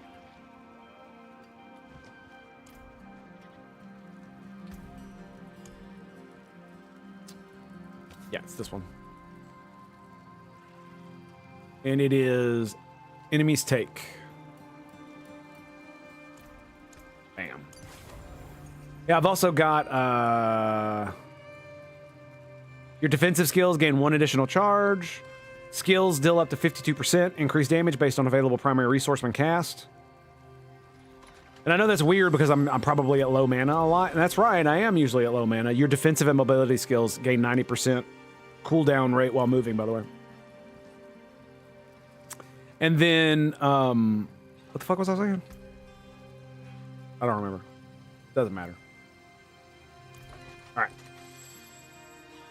Oh, is that my mana is actually usually high, especially in high density areas. And the reason it's high in high density areas is because I have a shit ton of lucky hit. 9 primary resource, 11 primary resource, 9 primary resource, 15% chance on lucky hit. And like every one of my items has lucky hit chance. Yeah. A lot of mana. And I got fat mana regen too. Well, that's not true. I got a bit of mana regen. I'm up to 20.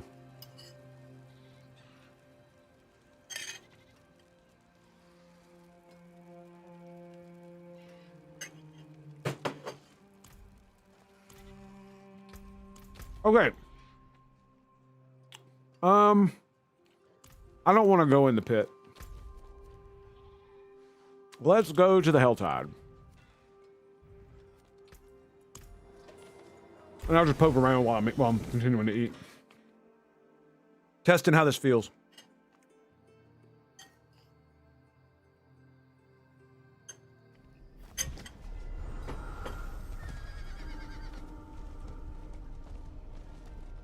Oh yeah. They nerfed the shit out of the Alchemist. That's it. That's it. Good, strong brew. I pray you won't need to use it. You there? You are safe. Like, ouch. Talk about a fall off. They got rid of potion crafting and everything. I guess people got tired of that shit. I love that they've added this new barrier. That's kind of cool. By the way, that was a blizzard I cast. Not Frost Orb. That was a Frost Nova. What difficulty am I on?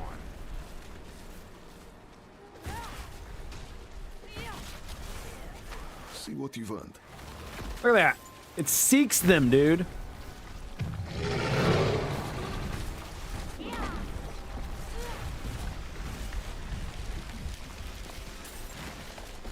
I think they were all dead before I even got all my stuff off. Yep.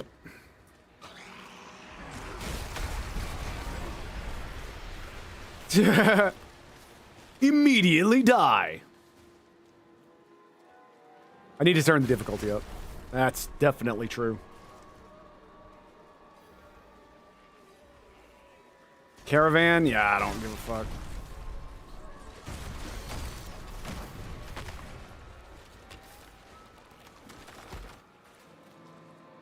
I love they added pets too.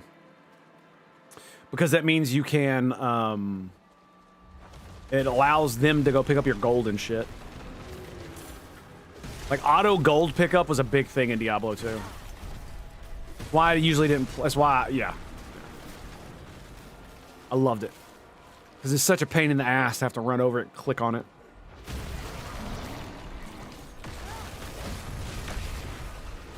Look at that. Deleted. Deleted. Yes, the Frost Nova, as you saw, it happens when I click my button. Like that, see? So it immediately freezes them. And then casts the blizzard on top of them. It's crazy.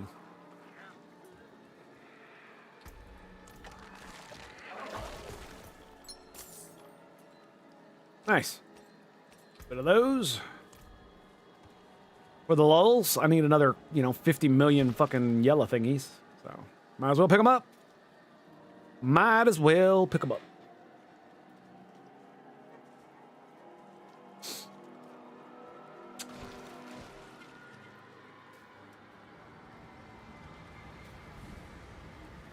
Okay, they're not being serious. All right. I guess we'll go to the pits here in just a minute. I'm almost done eating.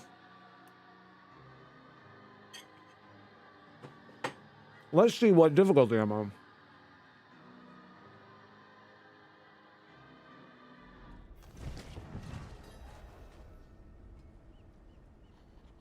There we go.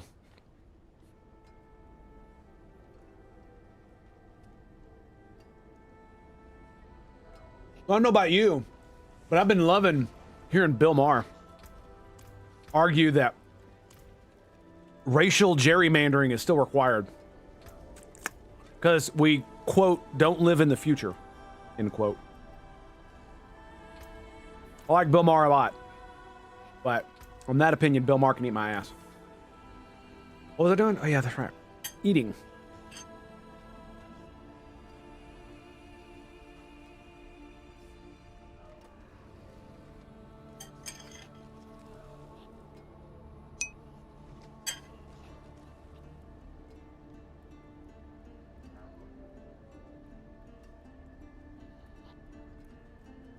Sorry, my mouth is full.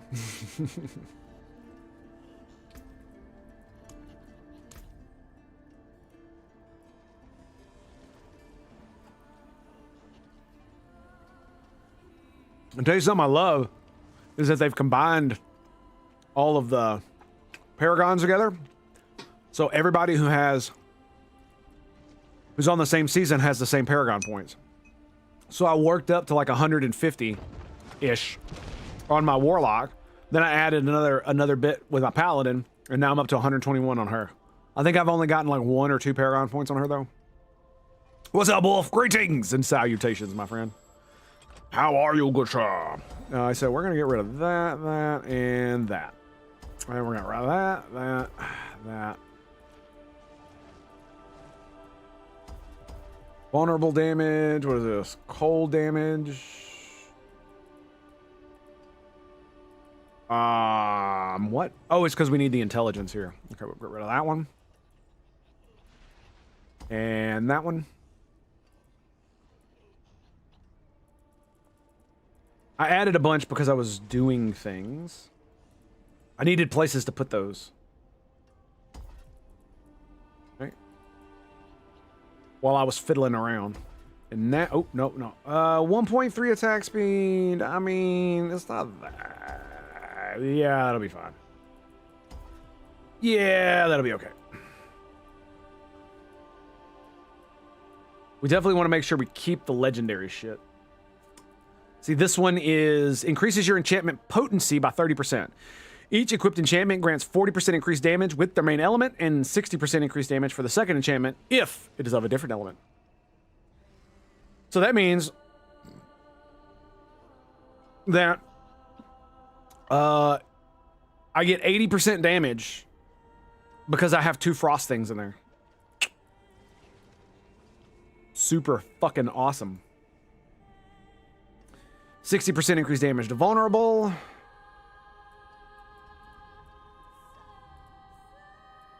Vulnerable damage. See, where's the other one? What are we at here? 59.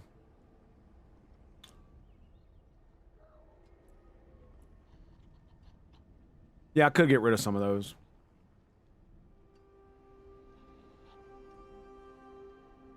Yeah, it grants a bonus to all the normal nodes. And then... Okay. No, oh yeah, and this one. Frost skills deal increased damage. This is 35%. This bonus is doubled. And granted to all skills if the enemy is frozen.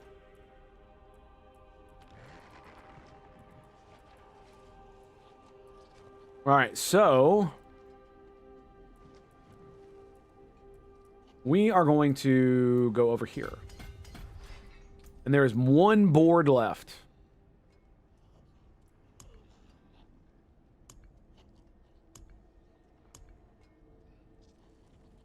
Your conjuration skills have a 20% chance to reduce cooldown or mana cost. Oh, excuse me. It has 20% reduced cooldown or mana cost. So I mean 2 mana for me.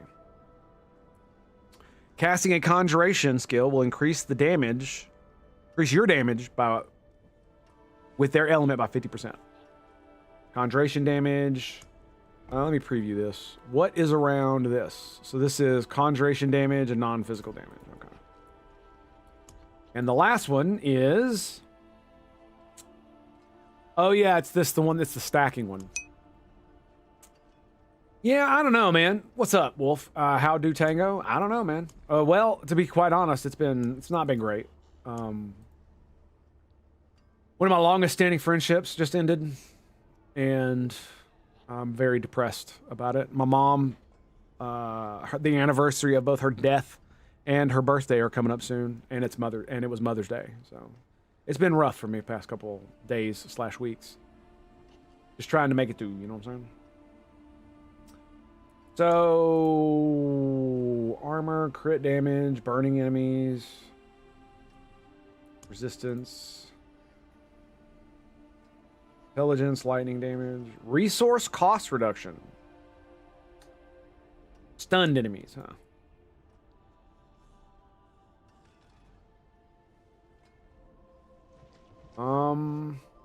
Crit chance.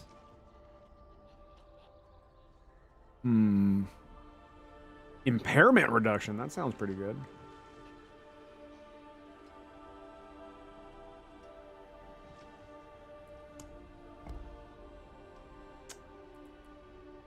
I mean, it's not that bad.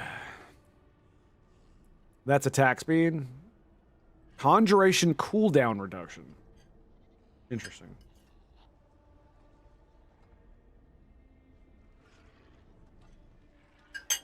You know, I had wolves for my runes. It is one of those things that's like, would that actually count for that? Would it be physical damage? Okay. Like, I don't know, man. It feels like all the points that I had everything else into was just better than this. I mean, 50% increased damage for 6 seconds is nice. Thanks, man. Keep the cheer hug, indeed. And impairment reduction is also good. But is it better than...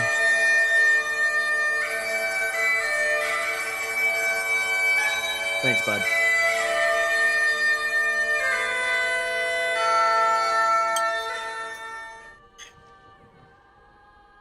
Appreciate you, baby. Thanks, man. So, yeah. I mean, like, look at all the shit that I got rid of, right? There's max life there. We don't really need that. But, where was it? Non-physical damage, attack speed. There's more resistances there. Vulnerable damage, non-physical, resistances. Well, I guess it's not that... Okay, I guess it's not that crazy. I've got almost all the things that I want, so...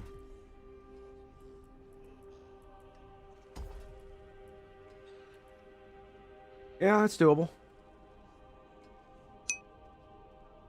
Bill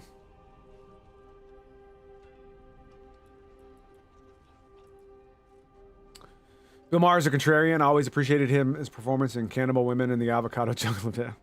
I mean, the first thing I saw him in, I think, was Religulous way back in the day, man. And that's what got me as a Bill Maher fan. And one of the reasons is because while he mocked religion, he was relatively respectful to the individuals who were practicing the religion. And I thought it was very, very a great way to go about doing it because it shows humanity and compassion and all these things. And so when almost everybody in that movie, when he was talking to people, everybody like had a smile on their face. You know, they were super glad that he came to talk to them. Everybody was like glad he was there. You know what I'm saying? This is an atheist who's literally come to argue about why your religion is wrong. And they're all happy to see him.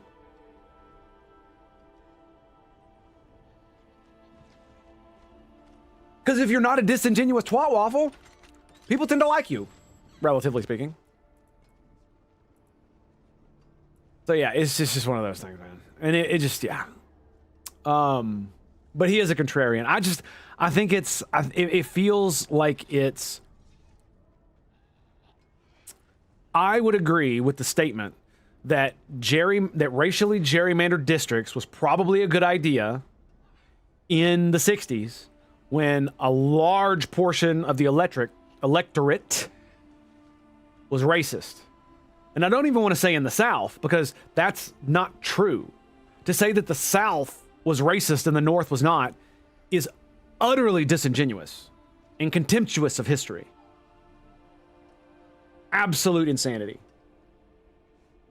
Anyway, and a lot of the racial animosity was pushed onto the South because of things like Jim Crow. Where Jim Crow was not black people and white people can't intermingle.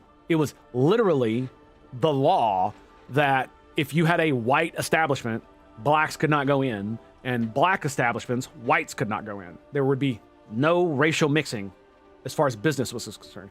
And these were different from state to state and all kinds of other shit. But I don't think we need that anymore. And one, I think it's become detrimental to our Constitution and our republic.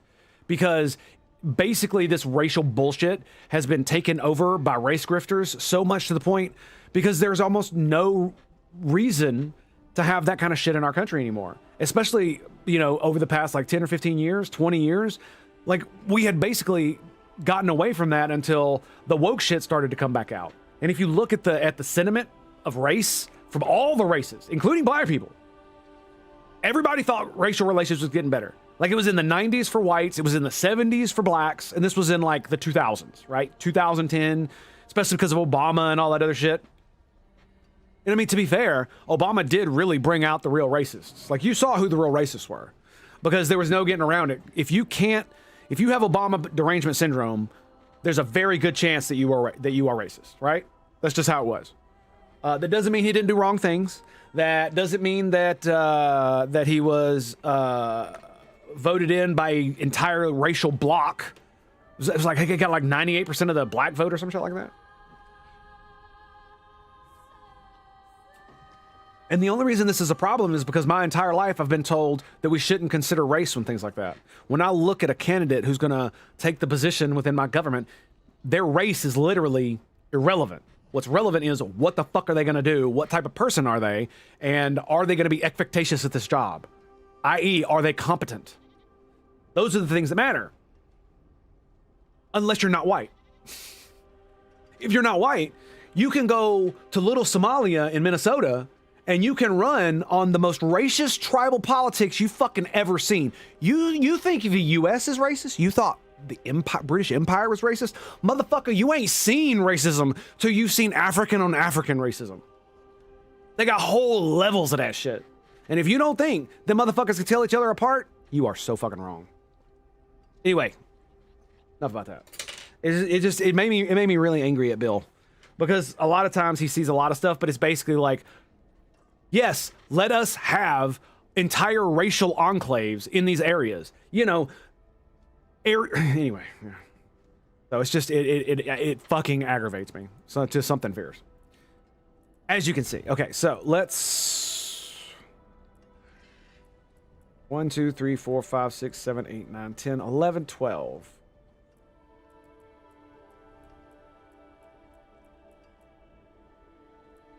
So I can get all the way to here and grab that. I don't think... Can I grab the thing from here? Yep. Nice. Okay.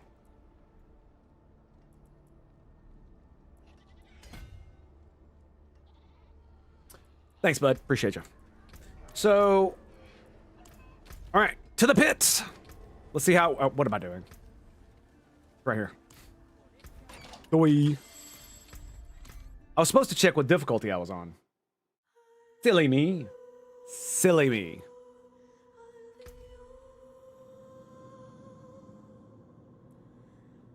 Torment 1.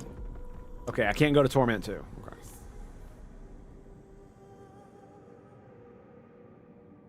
Okay. You know, one of Okay. Cool. Fucking YouTube. Anyway. Oh boy. Oh my goodness. Okay, before we get on this, I need medication. And then I think we're gonna run this, and then we're gonna probably get on the treadmill. Un momento, por favor.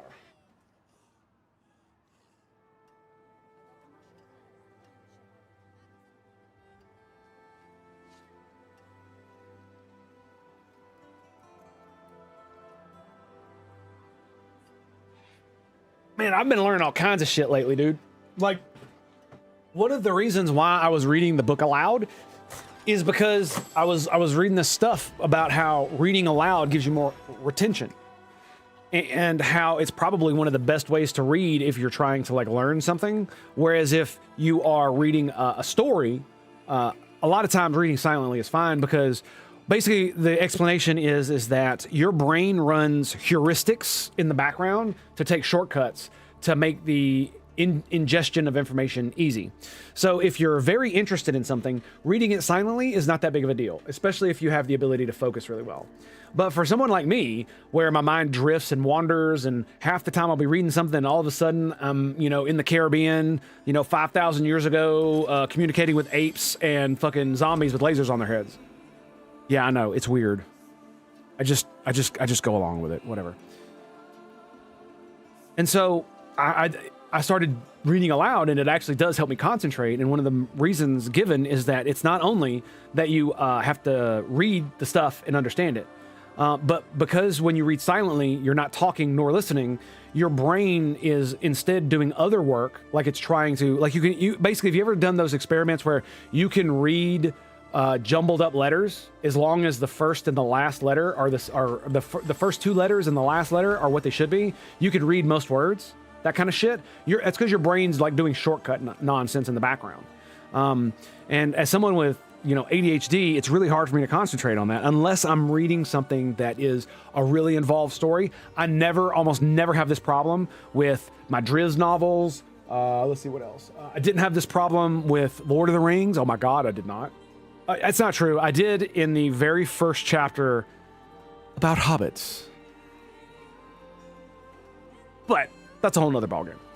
Let's see. There was another couple books I've read. I had a big problem with it when I was reading Ethics by Aristotle, basically because it's boring and dry.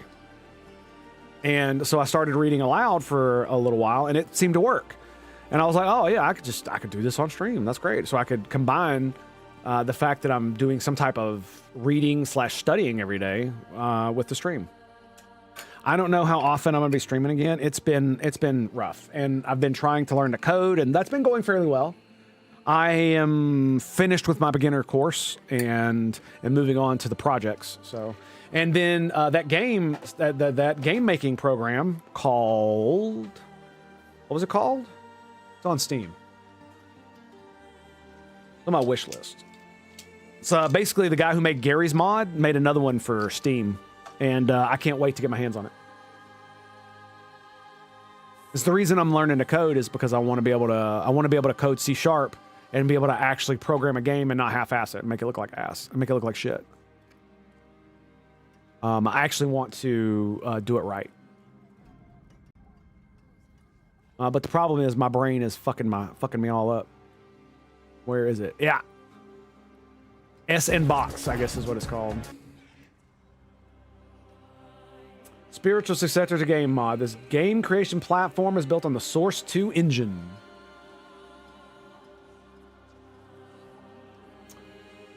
Play, create, and share games, explore community, experience endless sandbox fun with powerful modern tools. Let's watch it.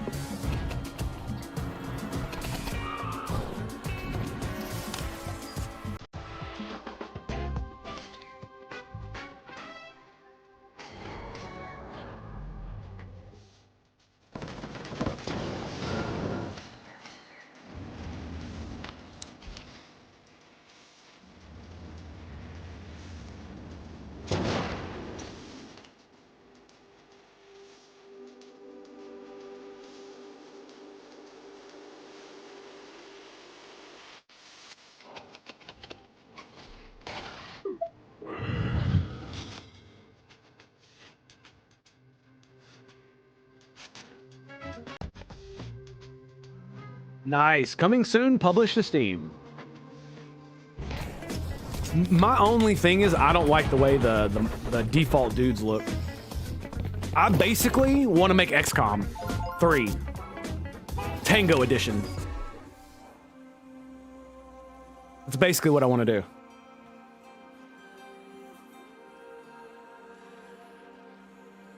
So basically take XCOM 2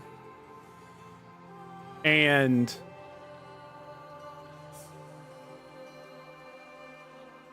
bring it out into the galaxy with a Stargate-like object that allows traversal into the galaxy in extreme distances.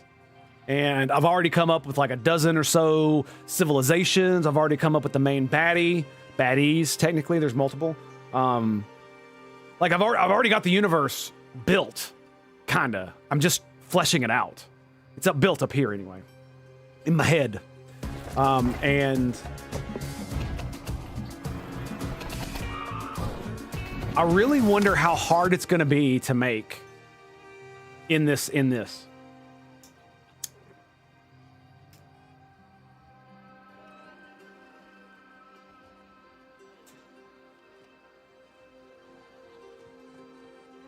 Well, not gonna find out until I do it. It's not like Unity isn't free and I can do that too. Mix.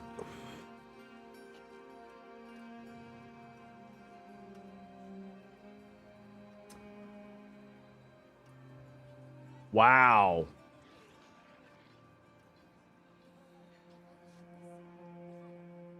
More of its own game. There's no dedicated mod list or features that allow you to download mods.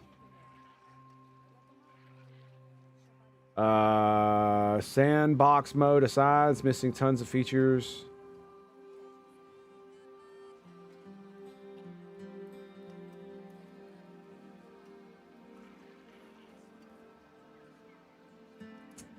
So he's talking about...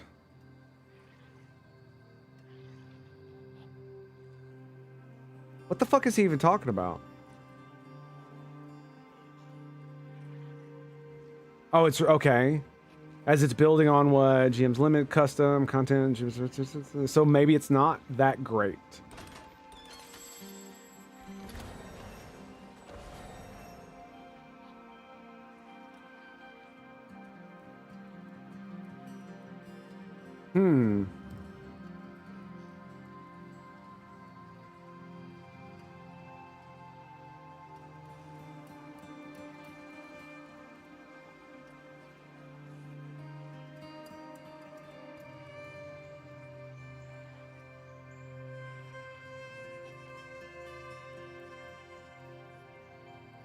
Mini games already made that are actually fun and enjoyable.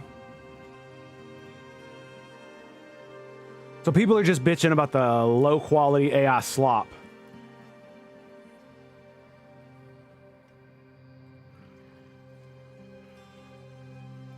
Apparently it has microtransactions.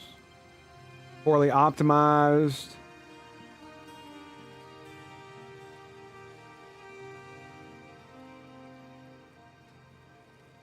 It's calling this Gary mod to a staggering. I really hope people don't go into this expecting Gmod, but updated. It has the bones to be a worthy successor. Huh.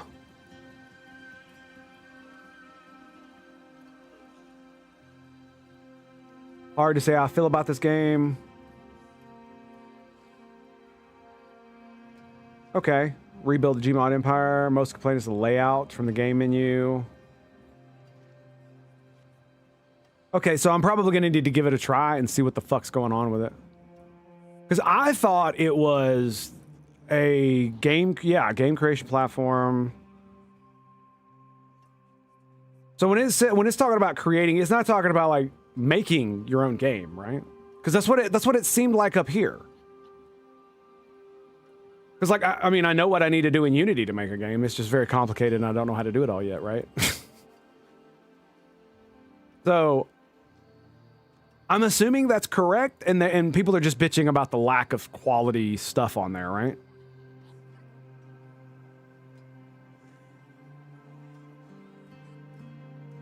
Create your own games in our intuitive editor with C# scripting and real-time hot loading. Okay, it says game editor, not game creator. Okay, maybe I was wrong about this. Okay, fair enough. Even if I am, it doesn't matter. Probably gonna give it a go. Mainly because I actually do want to make the game. I want to make XCOM 3. I'm tired of waiting. They're not gonna make it the way I want it. I know that for a fact. No matter how long it takes, even if they ever come out with it, they're never making it the way I'm gonna want it. The difference between 1 and 2 is more than enough for me, especially after they did Midnight Suns and X-Cops and all this other shit. Nah, fuck that, dude. And this is the funny thing. Originally, I was gonna go... Hang on one second.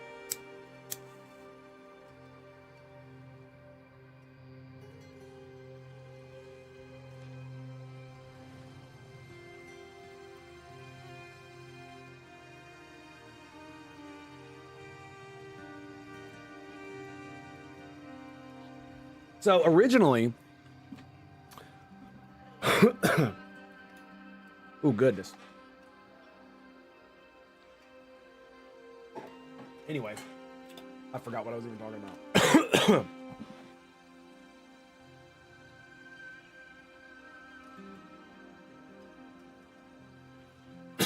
Oh yeah, that's what it was. Originally, I wanted to create my version of XCOM that was more complicated, had bigger battles, and just all the bells and whistles that I thought would make XCOM amazing and great if they added it. I am going to humbly submit that I was fucking wrong. That is not what I'm going to do. Nope. Because I realized something very, very crucial. And what that was that why did XCOM 2012, Enemy Unknown, and XCOM 2 do so well compared to most other strategy games like it, tactical combat games. Like even ones with like Gears of War didn't do nearly as well, if I'm not mistaken. Right? There is a market for it. It's just the like dedicated hardcore player base is even smaller than things like ARPGs. And so to get normies in, you can't make it overly complicated. And so originally I was going to put in a movement system or a what is it going to be called? An action point system that instead of being 2 action points was granulated, a lot like Phoenix Point. That's another good example. Why did Phoenix Point not sell well, even though it was created by the original XCOM creator? Other than his inability to tell a good story without being obviously and overtly, retardedly political, present day political, I mean, not political philosophy, talking about like climate change, like every game that has it in it is going to be dated, hands down, because you know as well as I do that shit's falling off. And in 10 years, people are going to be laughing that people were being so fucking stupid about it. Everybody will be laughing at them, including the politicians that did it. And one of the reasons that Phoenix Point did do so well is because of the granulated movement system. But it's not necessarily the granulated movement system or action point system. It's the complication of the game. It was made for a guy like me. It just wasn't made up to the standards I like. It was made for fans of the original XCOM, not the new XCOM. And I realized what the real difference in the new XCOM was by playing Xenonauts, which is a great game, by the way. If you love tactical, turn-based fucking games that are basically XCOM-likes, Phoenix Point, Xenonauts is... It's got all the features. It might not be balanced perfectly. It might be a little finicky, but it's got its own style. Its graphics are great for what it is. It feels cool. The only thing it needs is like a slow-mo camera. Seriously. Or a way when you shoot, you can turn down how fast the animations play. So when you kill a dude, it'll slow down so you can like watch it for more awesomeness. Anyway. So one of the reasons they didn't sell as well is because of the complications in the game. And so why did XCOM not, how is XCOM not as complicated? It's not just the action point system. It's also everything else in the game. And the really hard thing for me to swallow was that if I made the game like I wanted, with a granulated movement system and with, huge teams, big maps, all the shit that I wanted in the way that I wanted, it was only a small portion of people were going to even be interested because of just how complicated the game was going to be. Because I was going to make it like a Long War. I want to have a Long War version of my game, but the base game can't be Long War. Not if I want it to be a financial success. Not if I want my art to actually be consumed by people. You know what I mean? So I definitely had to come to terms with that. That really sucked, but luckily I don't care because I'm not really wed. Let's do Torment 2. I'm not really wed to any of the concepts that I have other than the universe itself. The only thing that I'm actually wed to is the universe. And one of the main reasons I'm wed to my universe is because, like,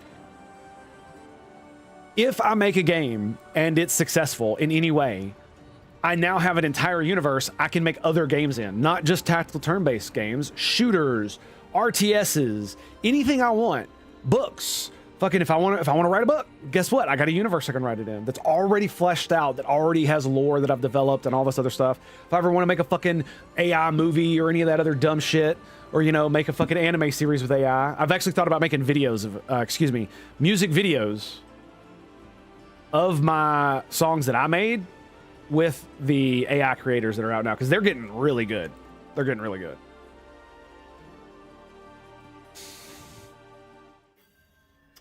And so, yeah, like I said, I have the universe, which is great, because that's the only thing I'm truly wedded to.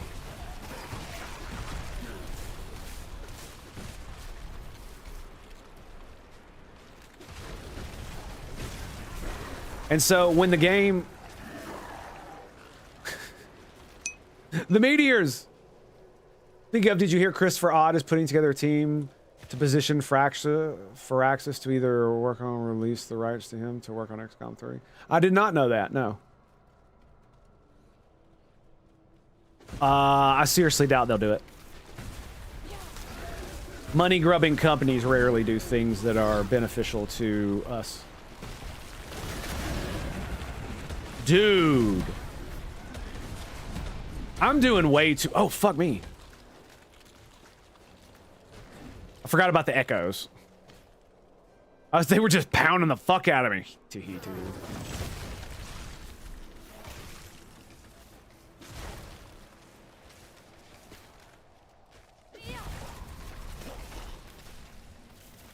I forgot to change out my runes, damn it. Why am I getting stuck on this? Why when I press the button over am I stuck? Why does it not just automatically walk around? It's so fucking stupid. Because here's the thing, if I'm right here, look, I can't, I'm pushing the button to move, it won't move. But if I click, it just walks around. It's so fucking gay, dude.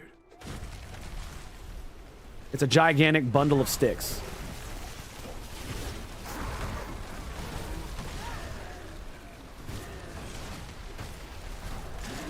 Yeah, I'm doing way too much damage. I need to go up to like at least Torment 3 or 4.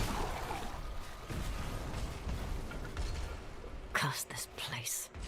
I'm being I mean, fired. I did just, you know, my gear is like maxed out to as much as I can make it. When did that happen, Joker? With Christopher Odd? Well, my thing is, I don't want to, as funny as it sounds, I do not want to make XCOM 3. I do not. Not even a little bit. I kind of think they ruined the story, in my opinion. After thinking about it, after learning how to build stories, like, I literally watched every fucking lecture that Brandon Sanderson put out on how to write a good story, how to write characters, and all that shit. And I am just like, man, it feels so bad thinking about what they did to XCOM 2, man. As far as like how they progressed the story, especially with the focusing on the DLC as a gateway to the next part. It's just like, wow. Okay. Because I mean, don't get me wrong, it was great that they did what they did, but they definitely could have made it to where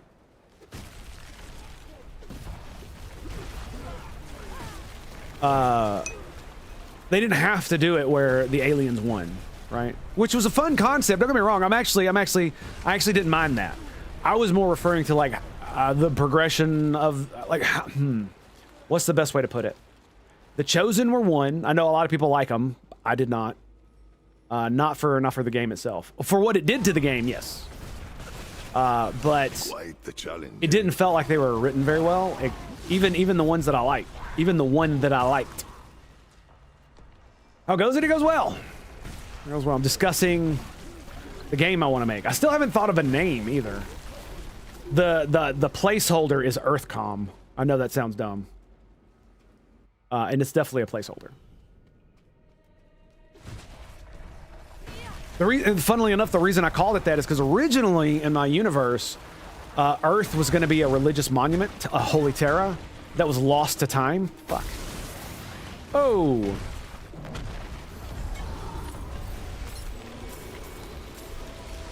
Like, damn. That was a bit much. What'd we get? Holy damage. No, thank you.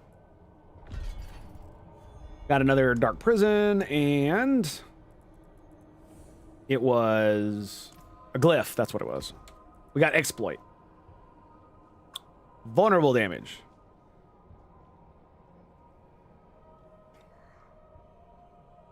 I've been trying to Iron Man Rogue Trader on unfair difficulty. I've come to loathe ship combat a great deal. Oh, really? Is it that bad at that difficulty? Oh, it's because it gives bonuses to rare. That's why. Conjuration skills. Okay. What is this one? Normal range. You deal 10% to elites. 5 intelligence, then range you deal flat increased damage. Okay, let's just normal. You know what? Fuck it. Let's just do this one. Fail! Fail! You failed! Fail! Fail. Okay. You are a failure. So yeah, I'm not gonna do a granulated action point system. I'm gonna do something very similar to XCOM, where it's basically 2 points at the beginning of the game. Just like, you remember at the beginning of XCOM, you can only deploy like 4 dudes? That's kind of what I'm going to do to the whole game with every system. By the end of the game, it will be something near resembling what I wanted the game to be originally, where it has a more granulated action point system, where it has just all kinds of, you know, where it's more like Long War, where you can bring like entire gigantic squads of motherfuckers and huge gigantic maps that are actually optimized and don't run like shit. A hard-fought battle indeed. That are actually large. Anyway, ooh, lair key. Nice, 2. Fuck yeah. Fuck yeah, dude. Nightmare dungeons. Nightmare keys, excuse me. All right, let's go grab... My gear is near to 850 as it can possibly be for most of it, so I'm just going to kind of leave it until I get like a ancestral piece or 2. Wait a second. Wait a second. 4th Whisper. Whisper caches plant corrupted roots to grow an exposed root.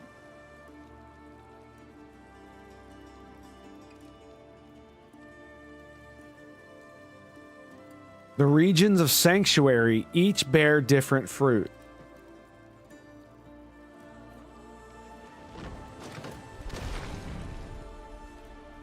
Double rewards. Wow, I haven't read this one. Head rotten bosses that are drawn also drop whisper caches. Whoa. That's cool as fuck. Invasion portals now appear. This is Kursk Undercity.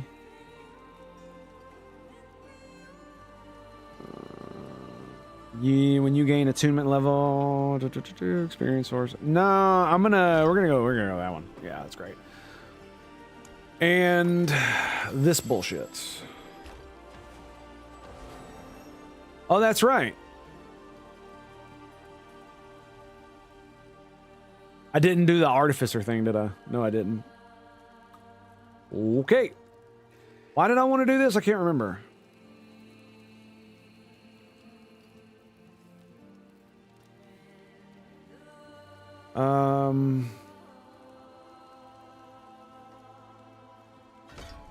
Let's go for that one. Sacrificing materials. Sounds fun.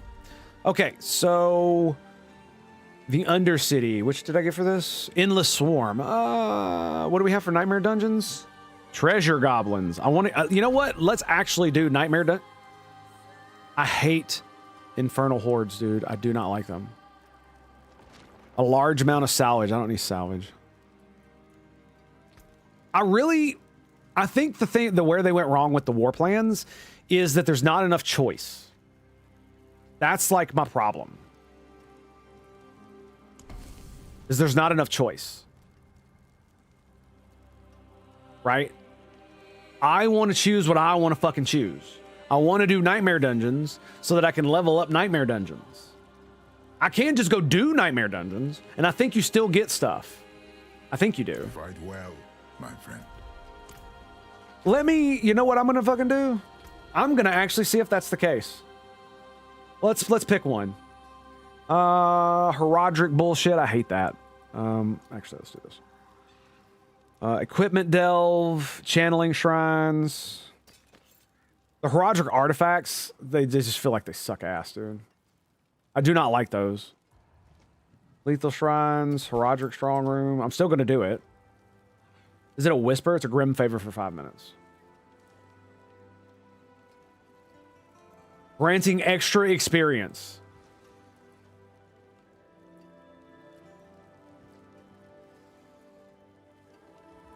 I was hoping for shit like gems. All right, let's go see if it still gives me experience. So 50 experience activity. Go. 50 activity. I will see you again. It's 50.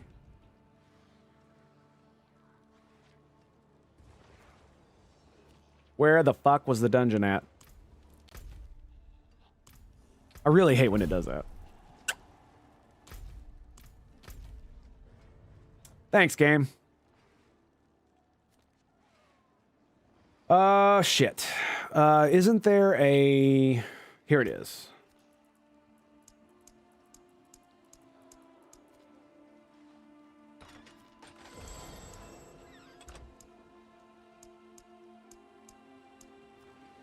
I'm looking for it. There it is.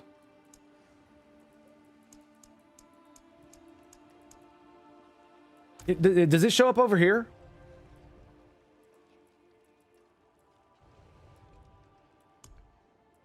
It does not. That kind of sucks. It should.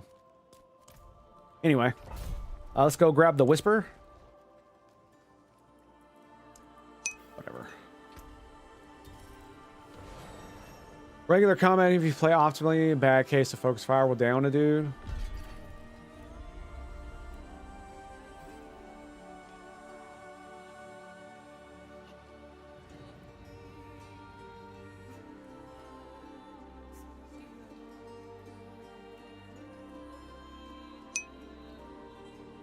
Ship gear and experience is only yeah. Well, I mean the experience is only gained in combat. That's true, but I mean you can get gear from many other places, can't you? I distinctly remember getting it as like being able to buy them. Lovely. We got torch. So we're gonna do this bullshit again. Wow. Wow, 2 burning ones. Dude, when I was doing my fucking paladin shit, I did not get Juggernaut stuff, which is the build I went, until the last fucking one. I was so mad. You buy with void combat trophies? I mean, you can sell with other stuff. Right? Because you can buy it from the... I forget what's the Imperium? Right? 850. Sir Exomax, what's up, buddy? How you doing? Okay. Let's go do some testing. Because if I think what it does is that the thing just gives you free keys, right? Because you don't need to use your own keys to do the Undercity. You don't need to use your own keys to do Nightmare Dungeons. So, ooh, spawning soon. Okay, so we got 15 minutes. I can turn it up, by the way. I probably should, but... explore and slay the Flesh Reaper. Okay. Will do.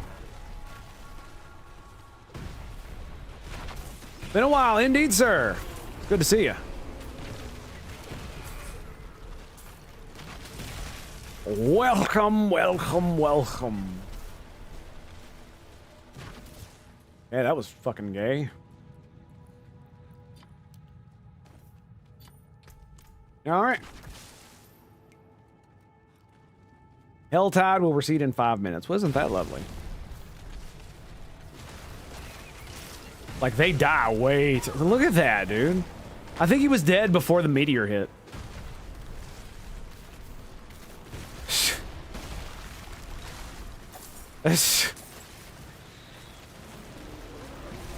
And the funny thing is, Blizzard has like a 50%... What is it? 48% lucky hit. Yeah. Yeah, so if it has 48% lucky hit... I wonder what my actual chance is to do the comment. Because it should be... Because it says... Oh, it says up to a 26% chance to drop a meteor. So does that mean if I take off gear, that also changes? No. It does change this lucky hit, though. See how it's 46 now? 56? 48? 58? I don't know why I'm picking all this bullshit up. Yeah. Well, fuck it. I actually don't need any of it. The legendaries I want to keep because they don't distill into fucking garbage. I should get my loot filter from my paladin. That's what I should be doing. Son of a biscuit. Dude, this cooldown stuff is so crazy.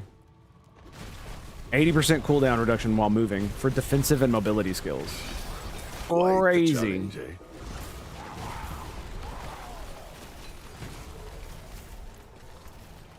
And which one am I on for Blizzard? We are on Ice Spikes and Barrier. Okay, so the Blizzard does give me Barrier. All cold damage makes dudes vulnerable now, by the way. So, if you're wondering why I'm doing so much vulnerable damage, that's why. Or why they're instantly vulnerable, that's why. Hey, looks like we may have found it. Oh! Get wrecked.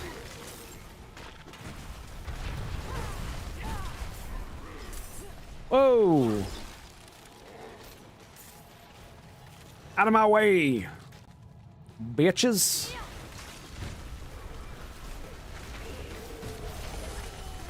Basically, I can just keep up ice armor almost all the time if there's enemies to hit. Great. An experience well? What the fuck? 500 rep worth of fuel and ship parts in chapter 1 and 2. Oh, wow. Okay, I see. I see what you're getting at. Lethal Shrine. Makes me move faster, at least.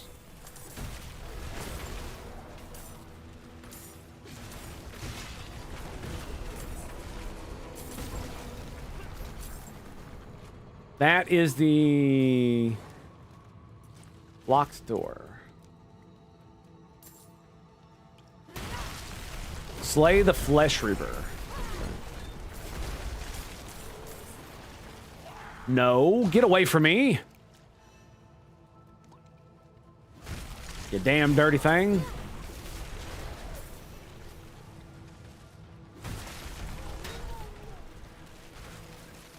This is one of the reasons why I haven't really been able to test my build overly much.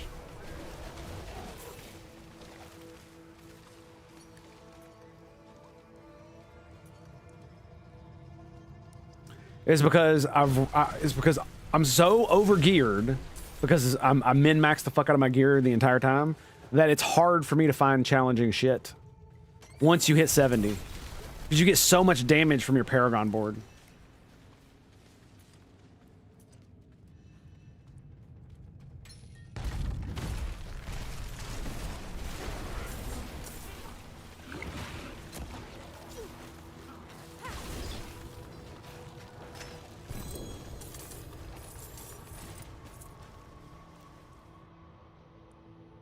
We're done, aren't we?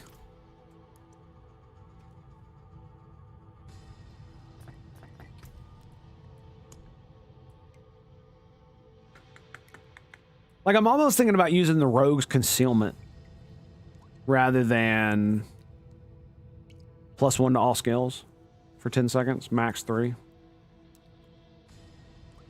I actually don't know what the max is. Is it just to 3? Or is it only overflow can go up to 3? I don't know. I haven't really paid attention. The Spirit Wolf companion thing was just hilarious, by the way.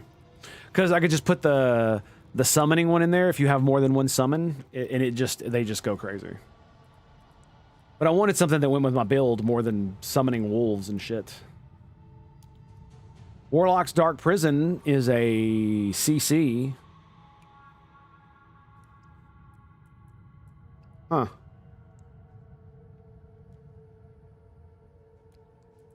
Yep, honestly, the wolves might be the most damage. We're done in here, right?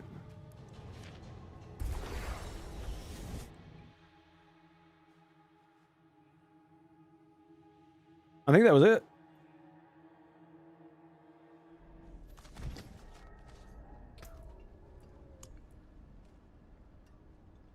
Nope, didn't give a shit. Okay, so apparently you don't do them. I swore I thought it gave you points if you just did it.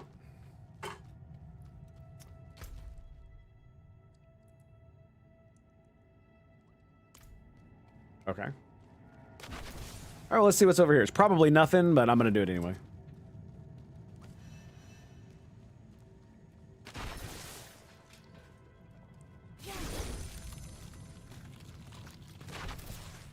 The ice spikes, man. They're great. Oh, the comet, dude.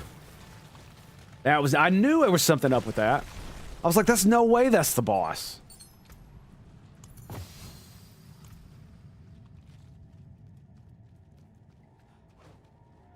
And that's why I felt off. I was like, there's no way. Ah, here we go.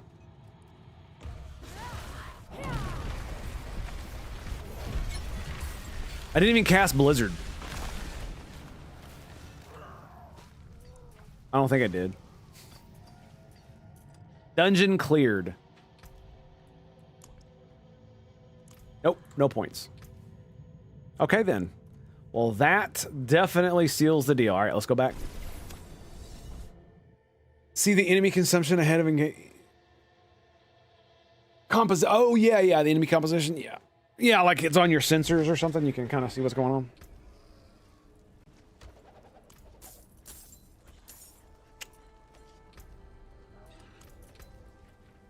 So yeah, hopefully at some point I will get to working on my fucking game. It's gonna be pretty awesome.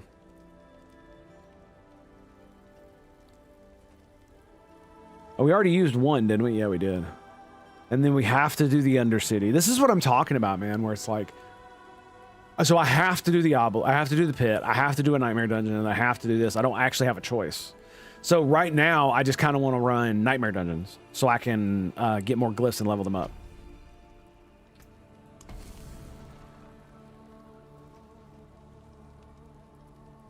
But I end up having to do shit I don't want. I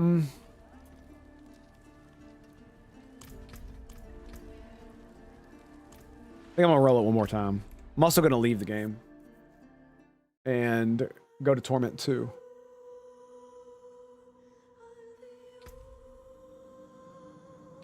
So yeah, it was a bit of a difficult and bittersweet pill to swallow that I was gonna have to change what I wanted in my game to make it more of a thing that the general public would be more interested in. Not, you know, I don't want to go the route where like Bethesda and all that shit is going, where they're just dumbing it down to get as broad an audience as possible. But what I would like is for the game to be at least successful, and so for it to have the same kind of impact. For it to be able to have the same kind of impact that a game like XCOM 1 or XCOM Enemy Unknown and XCOM 2 to be able to have that success, it's going to need to be simplified enough to where more normal gamers can get into it without over much complication. And I think a lot of it's going to come down. One of the biggest reasons is because XCOM is not only relatively simple to understand, its base mechanics are relatively simple, and it's relatively point and click, which is all the kind of stuff I'm going to keep. Like I was debating on whether to go hexagons or squares. I'm still debating on it, but I'm probably going to go squares. And it's like hexagons would probably be the best because it would make stuff more dynamic. But it's better overall as far as like geometry is concerned with how you move your units, blah, blah, blah, blah, blah, blah, blah. But I guarantee you that normies will see something like that and be like, nope. Because it's not a normal shape that they're used to seeing all the time, even though they see them all the time on stop signs, right? Yeah, it's kind of like this stupid psychological nonsense. Yeah.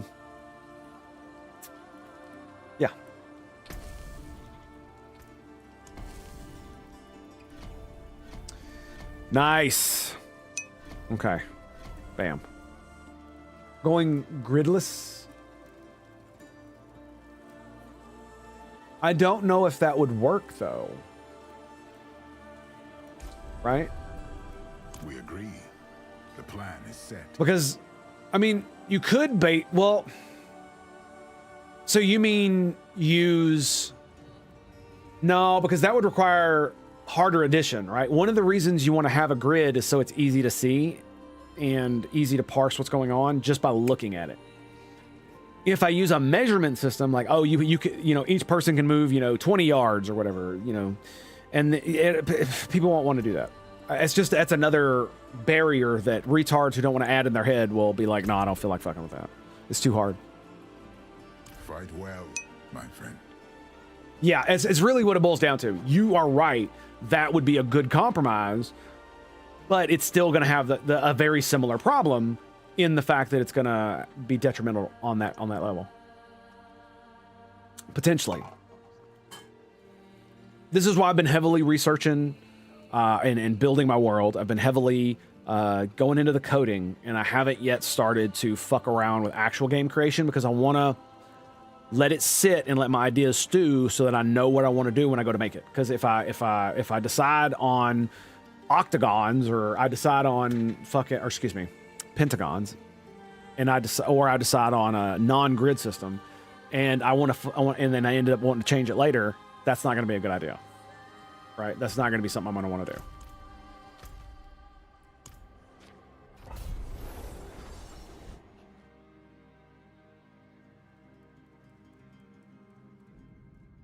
I might need to run the pit one more time. Fuck, I still got that skill thing.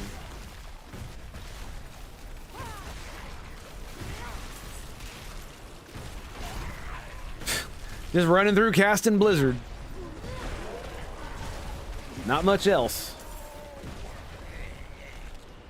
I guarantee you these guys would be able to kill me pretty easily too.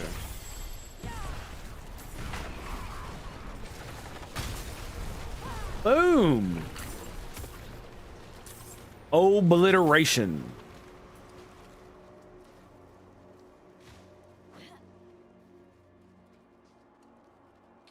Yeah, alright, let's run another pit. That's why this sucks. I don't even think I can re-roll it again. I want to roll another pit so I can turn the difficulty up again. Yep, I'm out.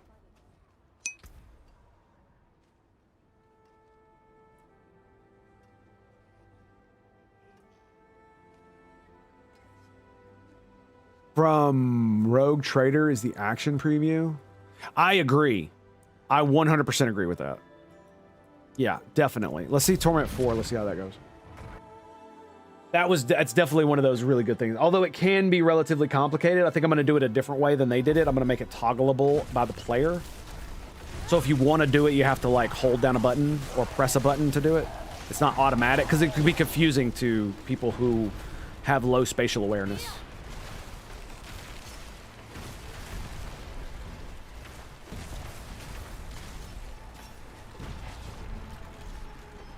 Just like, damn, son. Look at that.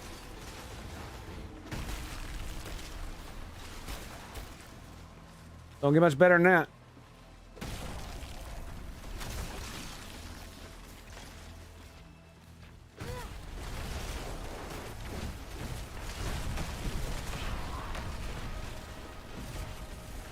Bitches shooting at me and shit? Get out of here with that bullshit.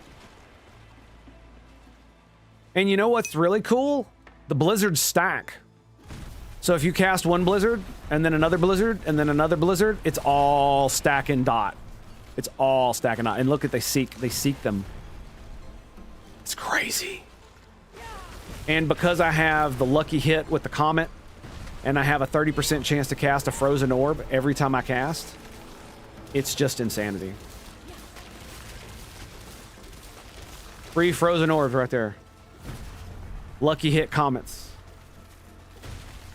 It's just, I was thinking of putting an orb on here, but it was just like, why would I put orb when I could just cast multiple blizzards? Right? It does instantaneous damage where it is. Immediately puts the dot on him, and it has a 30% chance to cast a frozen orb. Look at that. Look at that. I was using Vortex. It's a really dumb. Vortex is really dumb on the sorcerer. Unless you're going some type of melee shit. Have you written any lore yet? Oh yeah, dude. That's what I've been mostly focusing on, is building my universe. Uh-huh. Yep. I've got several different factions. I've got ideas for other factions. I've got the big baddies all lined up. Most of them anyway. I'm probably going to create a few more sub-baddies, right? Because one of the things that I thought was really kind of gay-ish about XCOM is that there was only one faction you were fighting against. And then when they added factions, it just kind of felt superfluous. They tried to make them distinct and all that, but they weren't really. Like, oh, one of them is psionic and the other are cannibals that are snipers and stealth. It's just like, what? Like, that's not a faction. That's a soldier type. And I get that they're just doing their thing, but it's just like, for me, it didn't feel that great.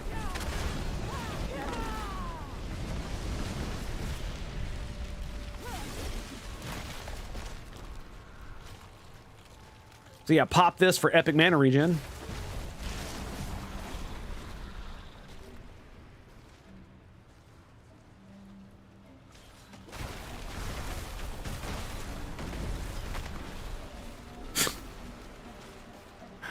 And the fact that and one of the main reasons I like this is because throwing the balls is actually quite difficult. To aim them properly, it really is. Roger that, good sir.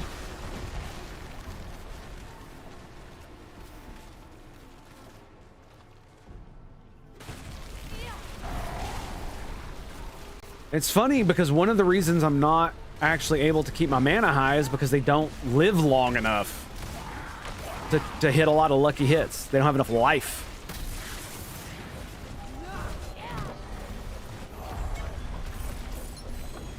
Deleted. That comment took like half his HP, dude. Hilarious. Tactician. Very nice.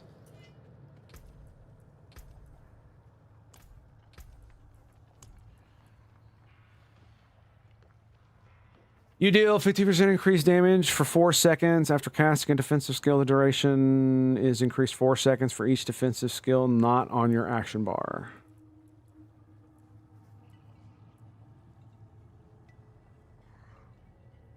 Huh. Okay. Interesting. So I'd have... Uh-huh. Uh-huh. I see. So... if we did that, we'd want to take off something like... teleport. Useful, but I don't really need it. It's just to be quick. And to get out of hot spots, I guess. Because that would allow me to put either Frozen Orb or Comet back on my thing. Meteor, excuse me. By the way, fucking Fireball, Frostball is hilarious. When it hits a frozen enemy, it creates 5 ice spikes around them. It's just insane, dude. Costs 15 more mana. That's a lot. 50% size. Crit damage, and then direct damage deals an additional 30%.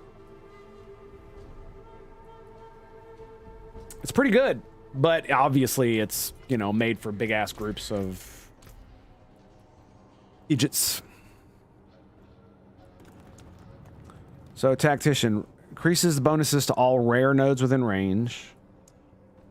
That's got a 90%. Let's put this has got 100. Let's go ahead and pop this one. Bam. 9.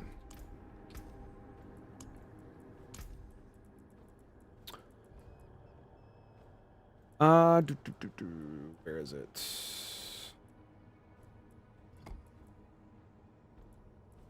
Well, I haven't bought that one yet. Ha ha ha ha. All right, 5 intelligence.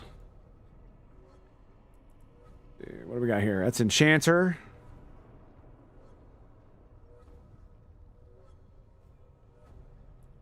$25 bonus to all rare nodes. Welcome to my home away from home.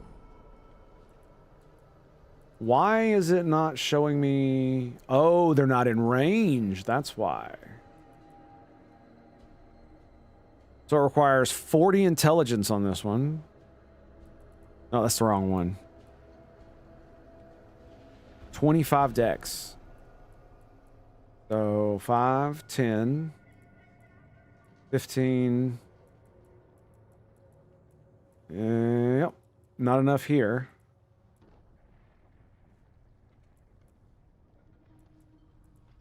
So 5, 10, 15, 20. Damn, there's only 20. You know, 5, 10, 15, 20. Everything else is outside of it. So it needs to be level 25 before I can give it a proper buff. What about over here?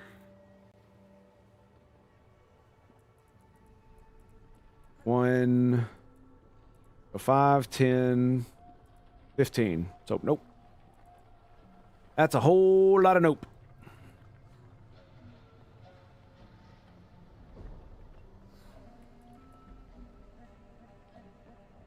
Gives me 8 damage. So, yeah. I don't think we're going to be able to put it anywhere. Not yet, anyway. It does give a 45% bonus to all rare nodes in range, so as awesome as that is, that's better. Yep.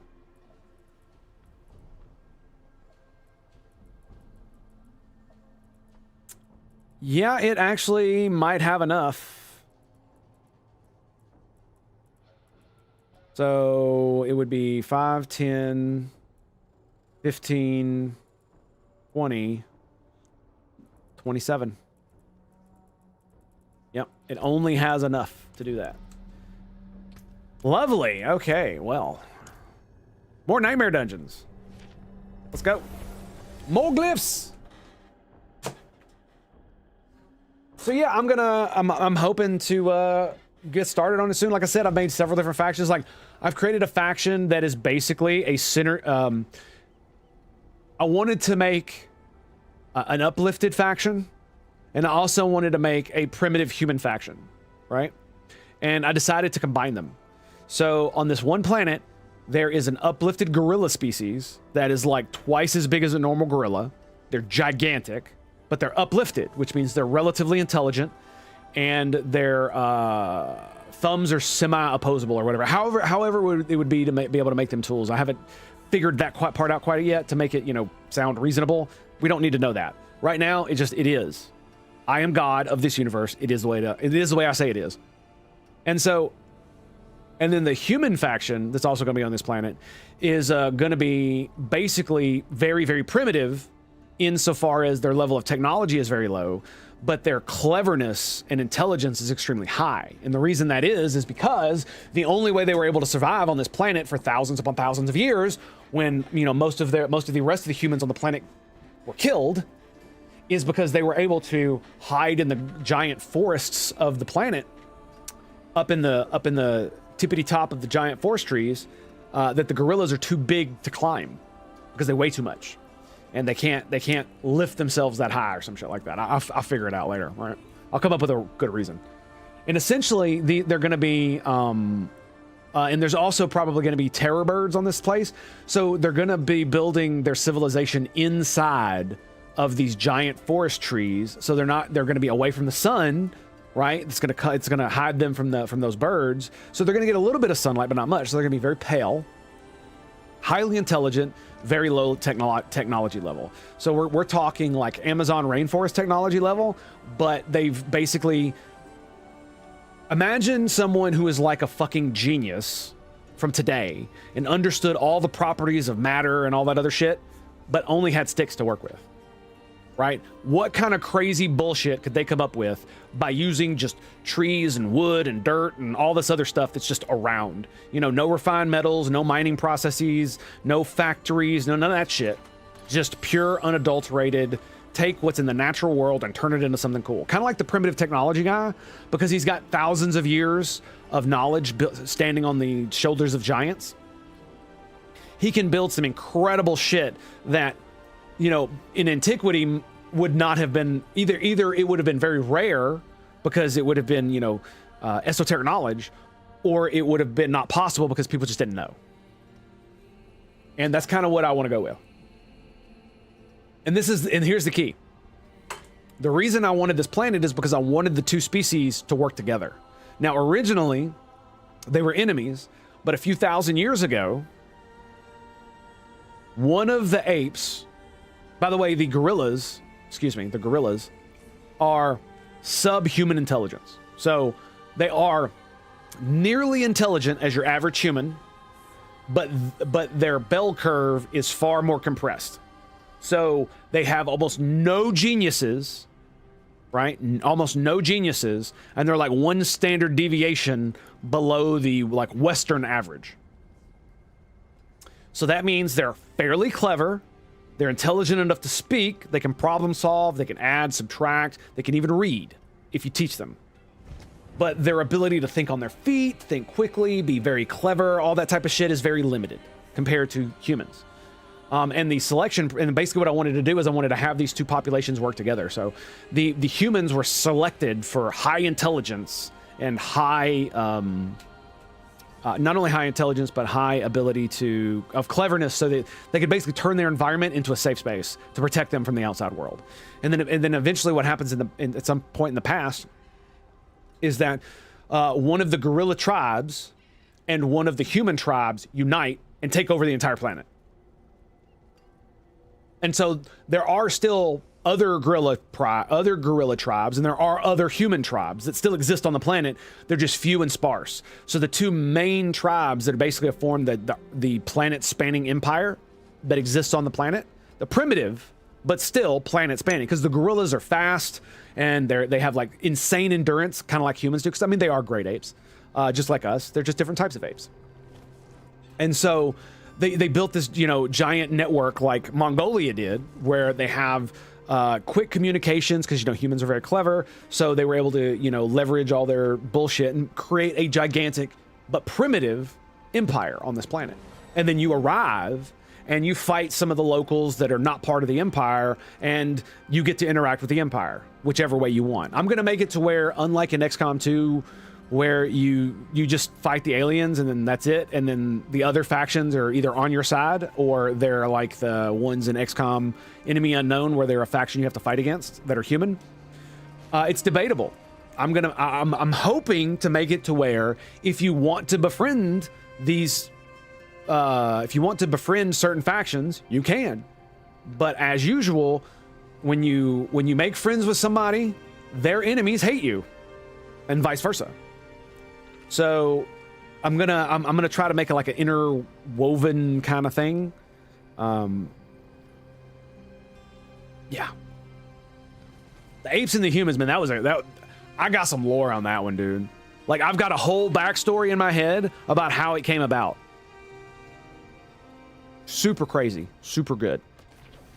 Like, it happened because, you know what? We don't need to get into that. It's a really long backstory. It's just me telling you the things and not actually, like, you know, making any narrative out of it. Doesn't matter.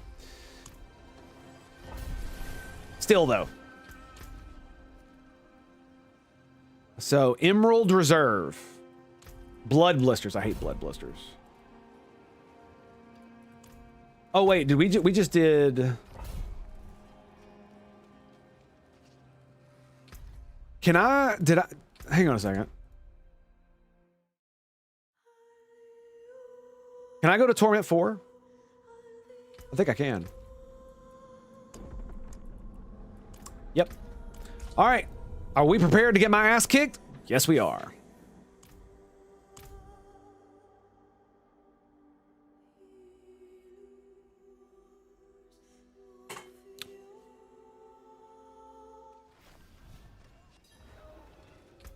So we need to... We're on Torment 4. Let's hit a dungeon. Let's go for it. Actually, I don't want the Emerald Reserve. Yeah, I don't want that one. I want...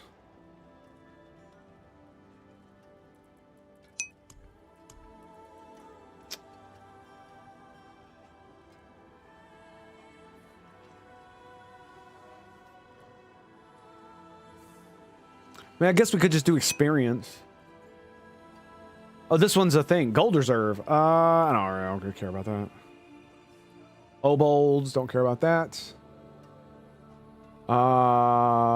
Yes. Pomegranate. This is true. I would agree. What is exclamation followage, if I may ask? Since you're in here clicking it. Oh, okay, I got you. Yeah, fair enough.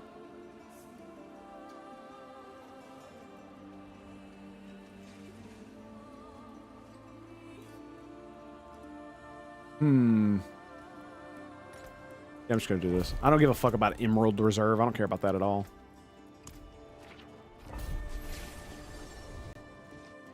All right. But yeah, it's funnily enough, the reason I'm not playing Diablo 2 is because I probably put several thousand hours in it when I was a teenager.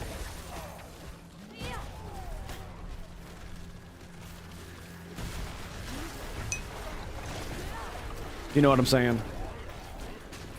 Hang on a second.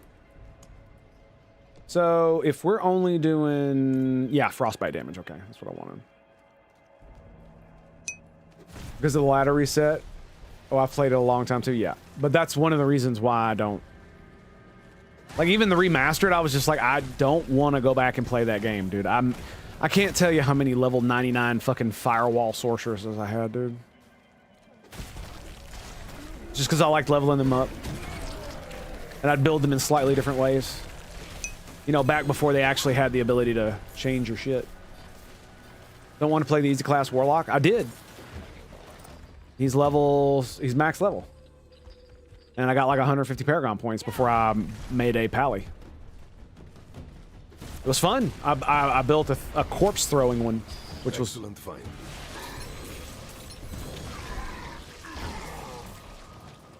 Wow. I murderized his ass, dude. Holy shit.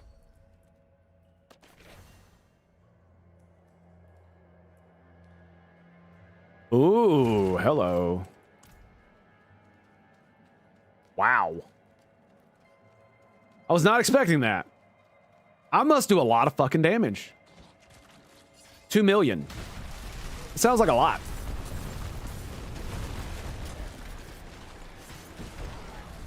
The comments, man, hitting nothing. It's like, no!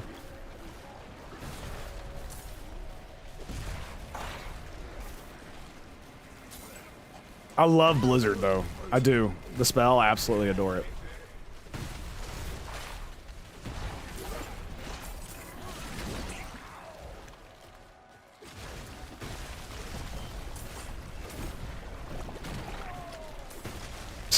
Get wrecked!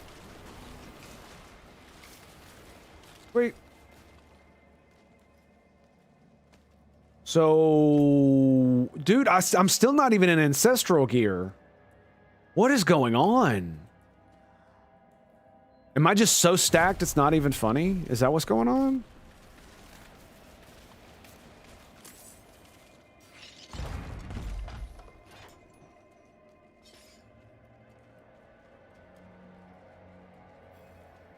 The Undercroft of Rebirth. I shall indeed return the Bloodstone to its rightful place, and you shall regret your presence here. Just immediately frozen, immediately dead. Look at that. He died before the comet could hit. I do love that it's proccing a lot more though. Big fan.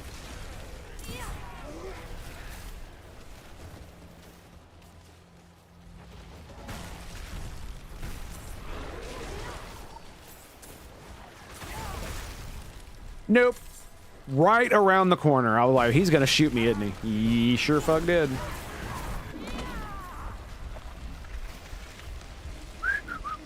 I love the new ult, dude. It's so good. It's so good. Not just the mana regen, but the fact that you could just cast it on the ground. It's delicious. Delicious. One blizzard. He died before the comet struck. What the fuck? Bro. What are you doing? Why are you like this? Why are you like this, bro? It doesn't have to be this way.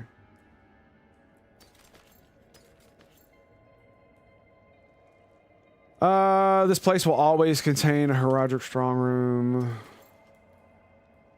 I mean, I guess...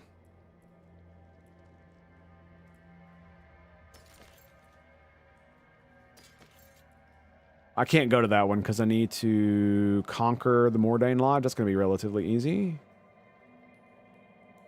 You know what they should have done is they should put Legion events on there too. I missed the fucking...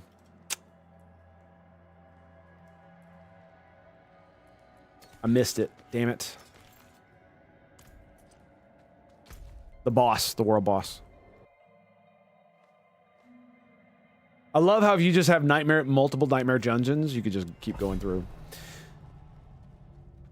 We had a lot of fun with the Warlock. I thought it was really weird, and then I got to max level and started messing with the runes, and it was pretty dope.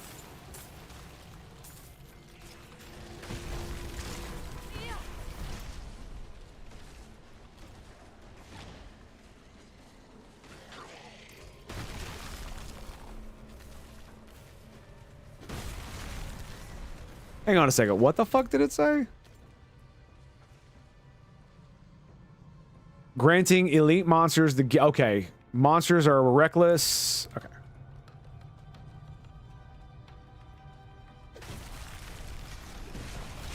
So they drop a lot of gold. Is essentially what it is.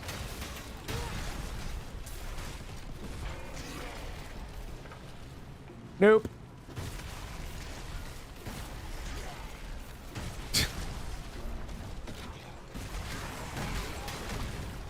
Ugh. Does it hurt, motherfucker? Bet it does. Yep. That's a lot of gold.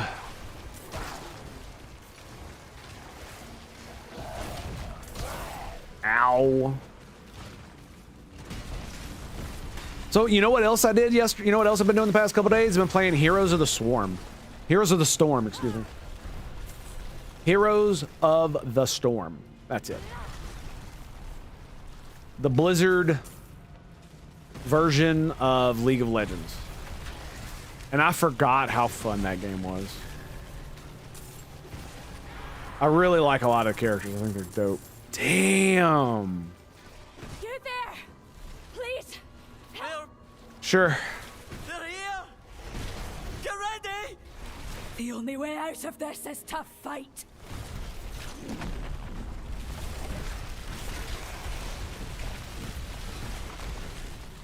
Yeah. Fight it out, boys. Fight it out.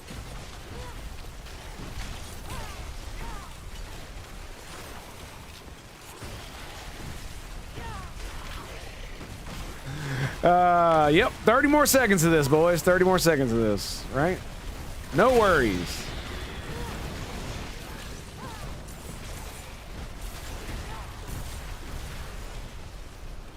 Luckily, they seek.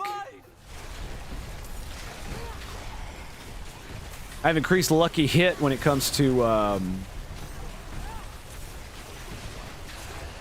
hitting elites. Oh, nice, Neo. Here. Something for your troubles. Yep. It's a bit cold, ain't it? Perhaps a prize inside. Very nice. Like, why not? Something cool might drop. I mean, it could have. We're on Torment fucking 4, dude. No, no, no! I haven't even tempered my gear. That's the crazy thing, dude. I haven't tempered my gear at all.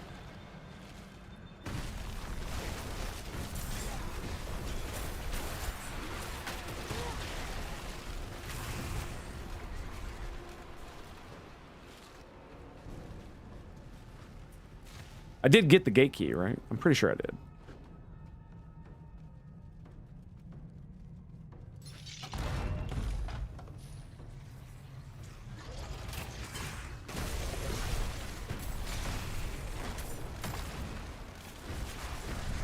What I get for taking a drink, not paying attention.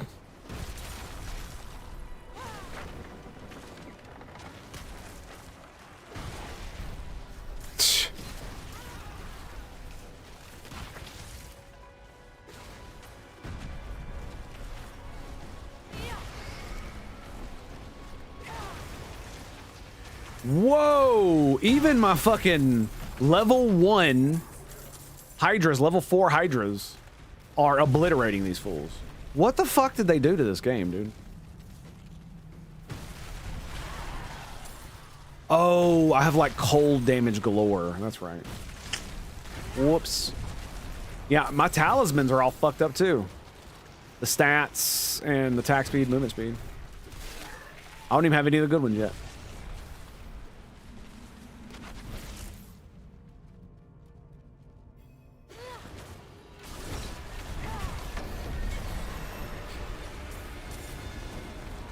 Didn't even get a swing off. Damn, son. Are you okay? Are you doing all right?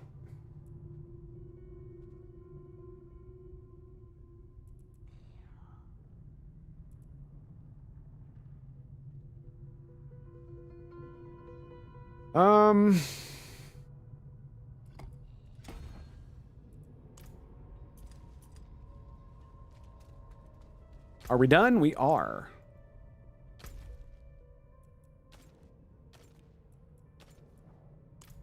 For a second, I thought we were done with whispers. We are not. We are not.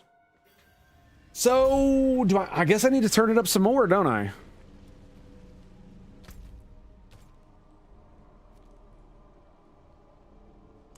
Okay, cool. There's a Roger Strongroom. We'll do this one. And then we'll get ye gone. I swore I thought I'd at least find some ancestral gear doing a run or two. The Wayfinder stirs. A secret lies within. Oh, is that right?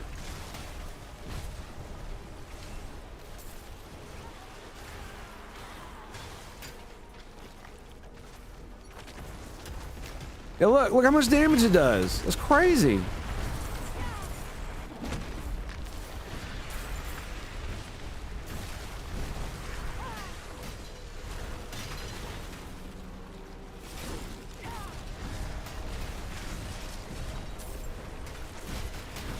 Yeah, just casually burning through all my cooldowns. No big deal. Just keep them up.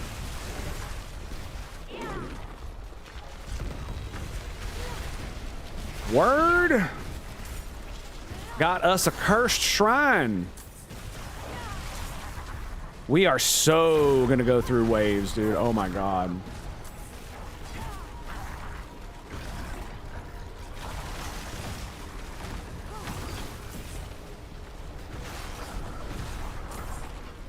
Already wave 5.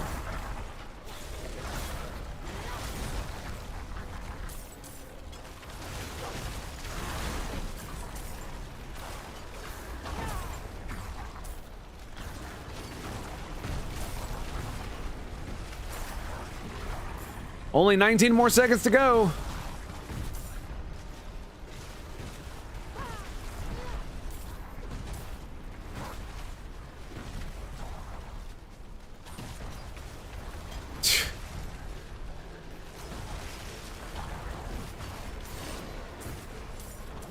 I'm not sure what to do about this. And I mean, to be fair, was that really a bunch of... This is why...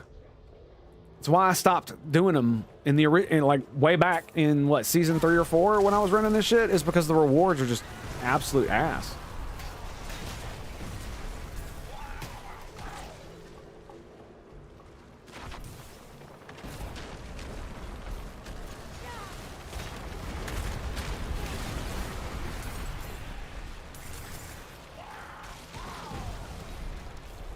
No, sir. We shan't be doing any of that.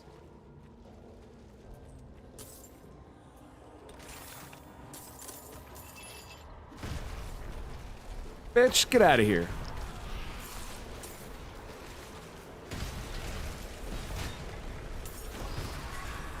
Whoa, hold your horses, my friends. We're all friendly means here, you know what I'm saying? Pay no attention to the giant comets raining down from the sky. I swear I had nothing to do with it.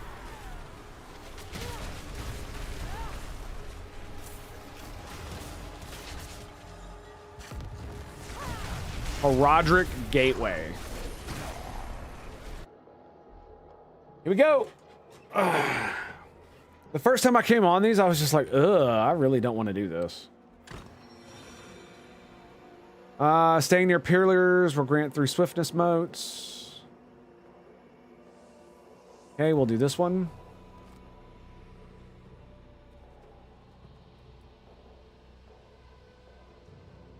Killing them grants, okay.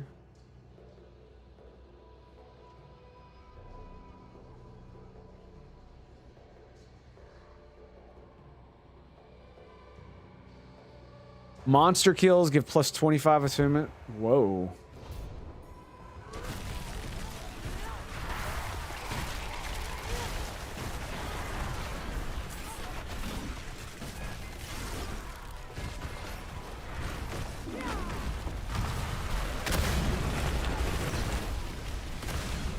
Whoa.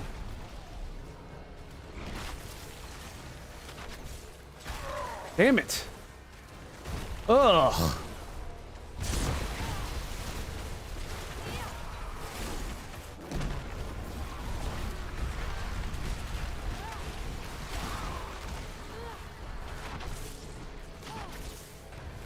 Go, go, go, go, go.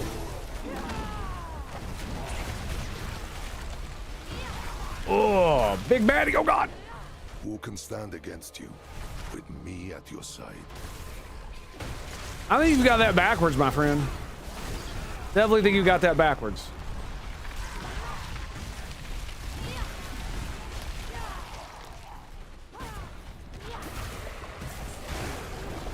Whoa! Almost died.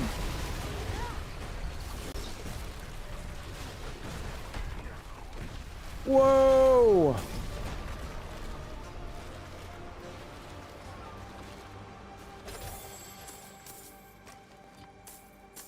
Damn.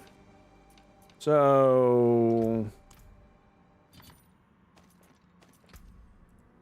Trophy Tusk.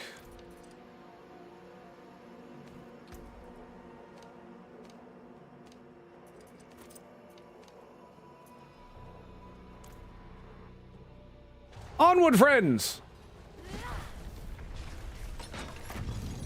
Treasure room door.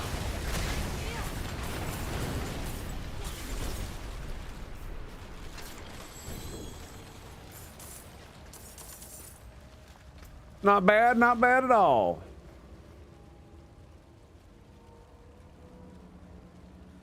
Wow. All right. That's 104 damage. 205. That's 850.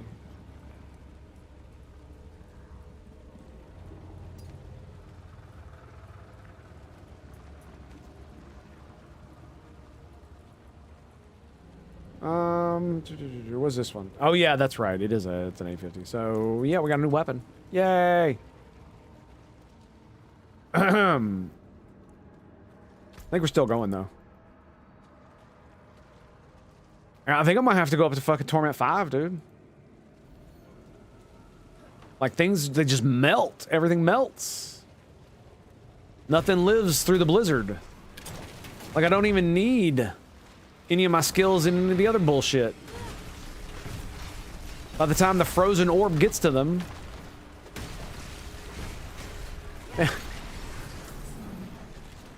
they're dead.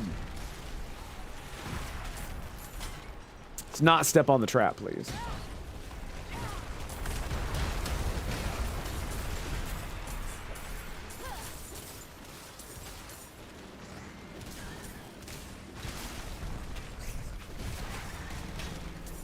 Ooh, got Big Bad. And he's dead.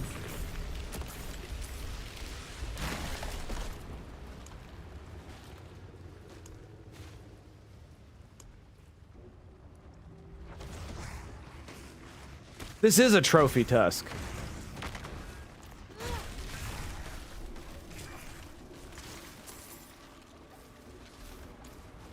Interesting. Pyromancy, lovely.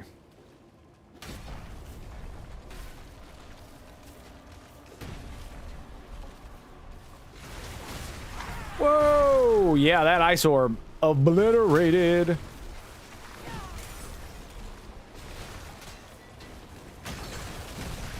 Oh, immediately.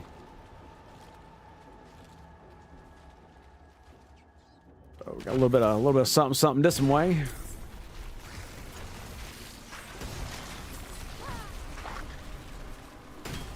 Let's go, baby! You got this! I believe!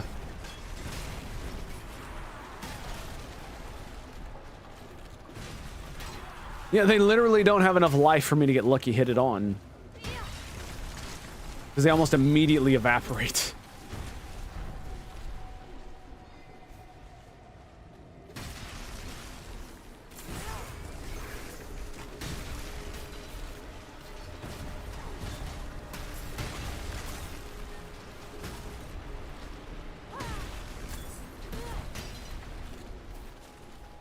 All right, I think we're here. That should kill any stragglers.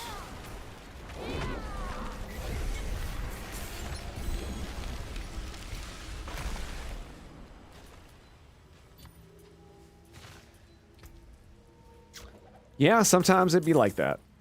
Sometimes it be. Sometimes it do be. Oh, intelligence, barrier, lightning resist, cost reduction. Okay. I think that's it.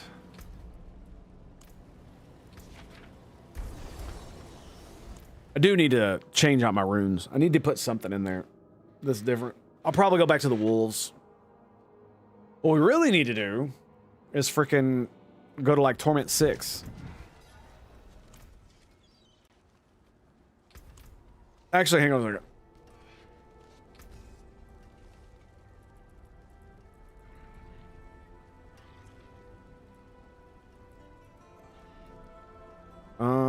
Two max evade charges.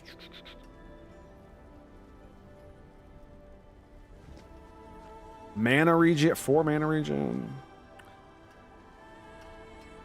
Okay. We're gonna keep that. See what we got from it. All right, let's go run a 6. See if they still melt.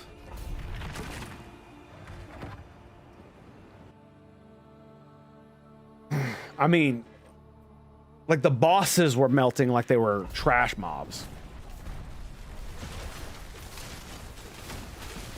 Okay.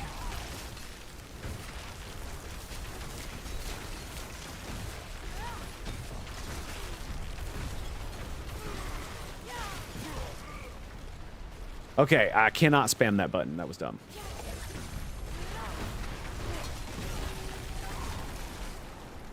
Nice. I'm finally having to multi-click Blizzard.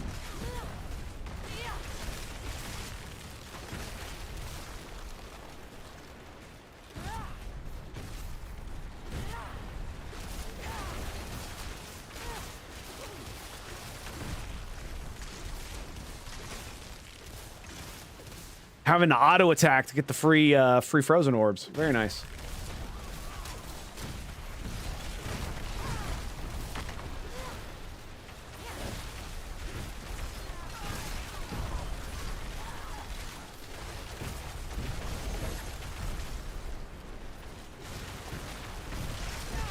Impressive. Oh yeah, you see the comments, man? Oh, they're coming down. Awesome.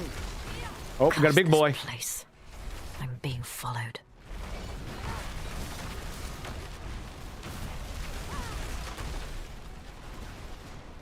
I'm not seeing nearly as many comments as I would like, to be quite honest.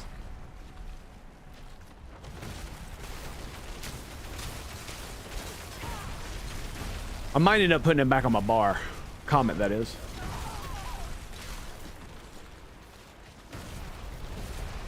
It was weird. I expected to hit at least one comment on that guy, but I did not. We're still doing really well. We're still doing really, really, really well.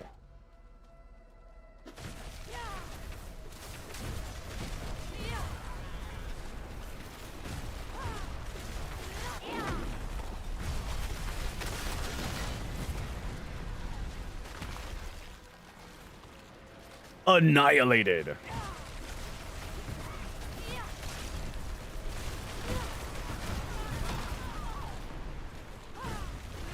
Yeah, the lucky hit with the mana is definitely coming through, man.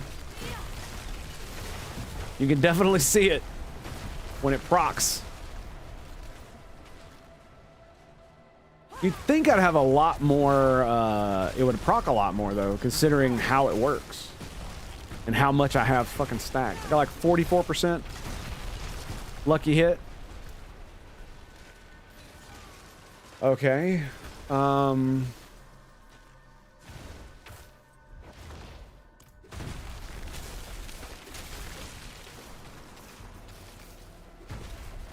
haven't seen any loot drop. I don't know what the fuck that is.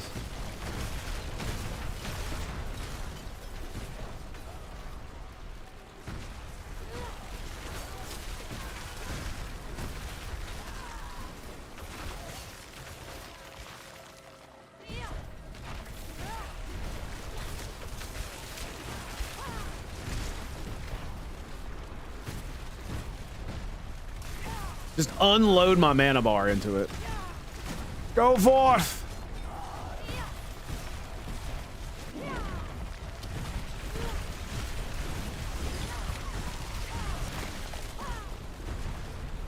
Oh, just annihilation. Just annihilation.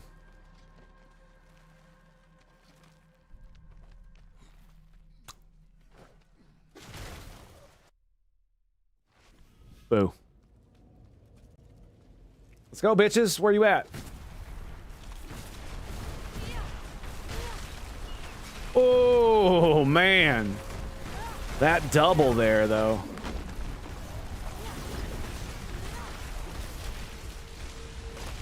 Boom! Like, fuck you in the face, dude. Oh, here it goes. Nice. That's the first one I've seen.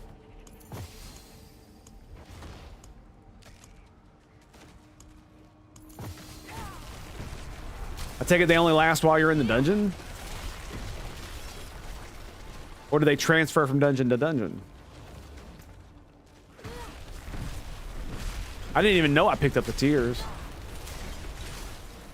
Dude, that's cool. I forgot I put my thing on frozen enemies. It explodes. That's great. So it does like pretty good AoE damage.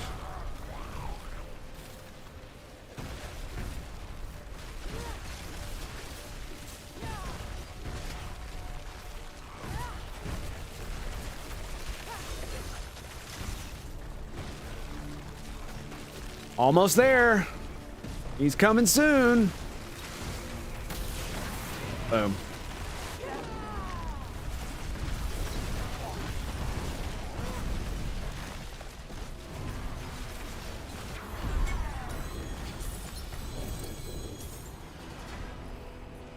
The maximum blizzard. Wow. That was something else, wasn't it? So, tribute of harmony.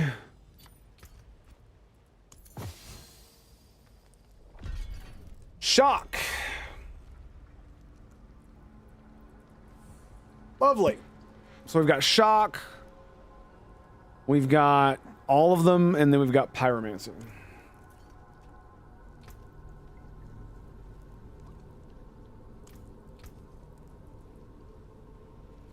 This is control.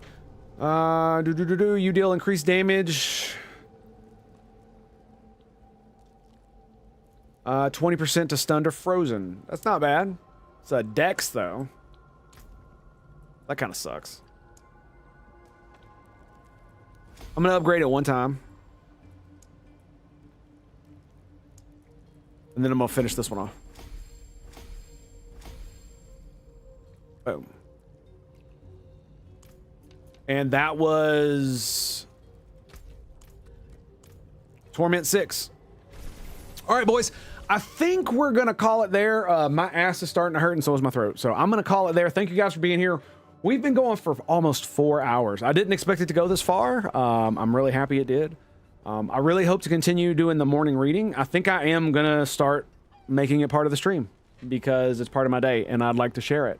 Because there's so, like, especially with Jordan Peterson's book, dude, there's so much just contemplation that's required on it. I often just sit, I'll read something, I'll read it like 3 or 4 times, and I'll sit back and I'll think about it. And it really felt good to be able to articulate it out loud to you guys and to even have a little bit of a back and forth. You know what I mean? That was really awesome. So thank you guys for being here. I very much appreciate you. And I will catch you guys next time. I will probably be back tomorrow. This was a great day, and I had a great time. So, you know what? Let's plan on tomorrow. So until then, my dudes, it's been a pleasure. It's been an honor. I'll see you then, boys. Peace out. Wait, wrong button. What are we doing? What? Why did you do this?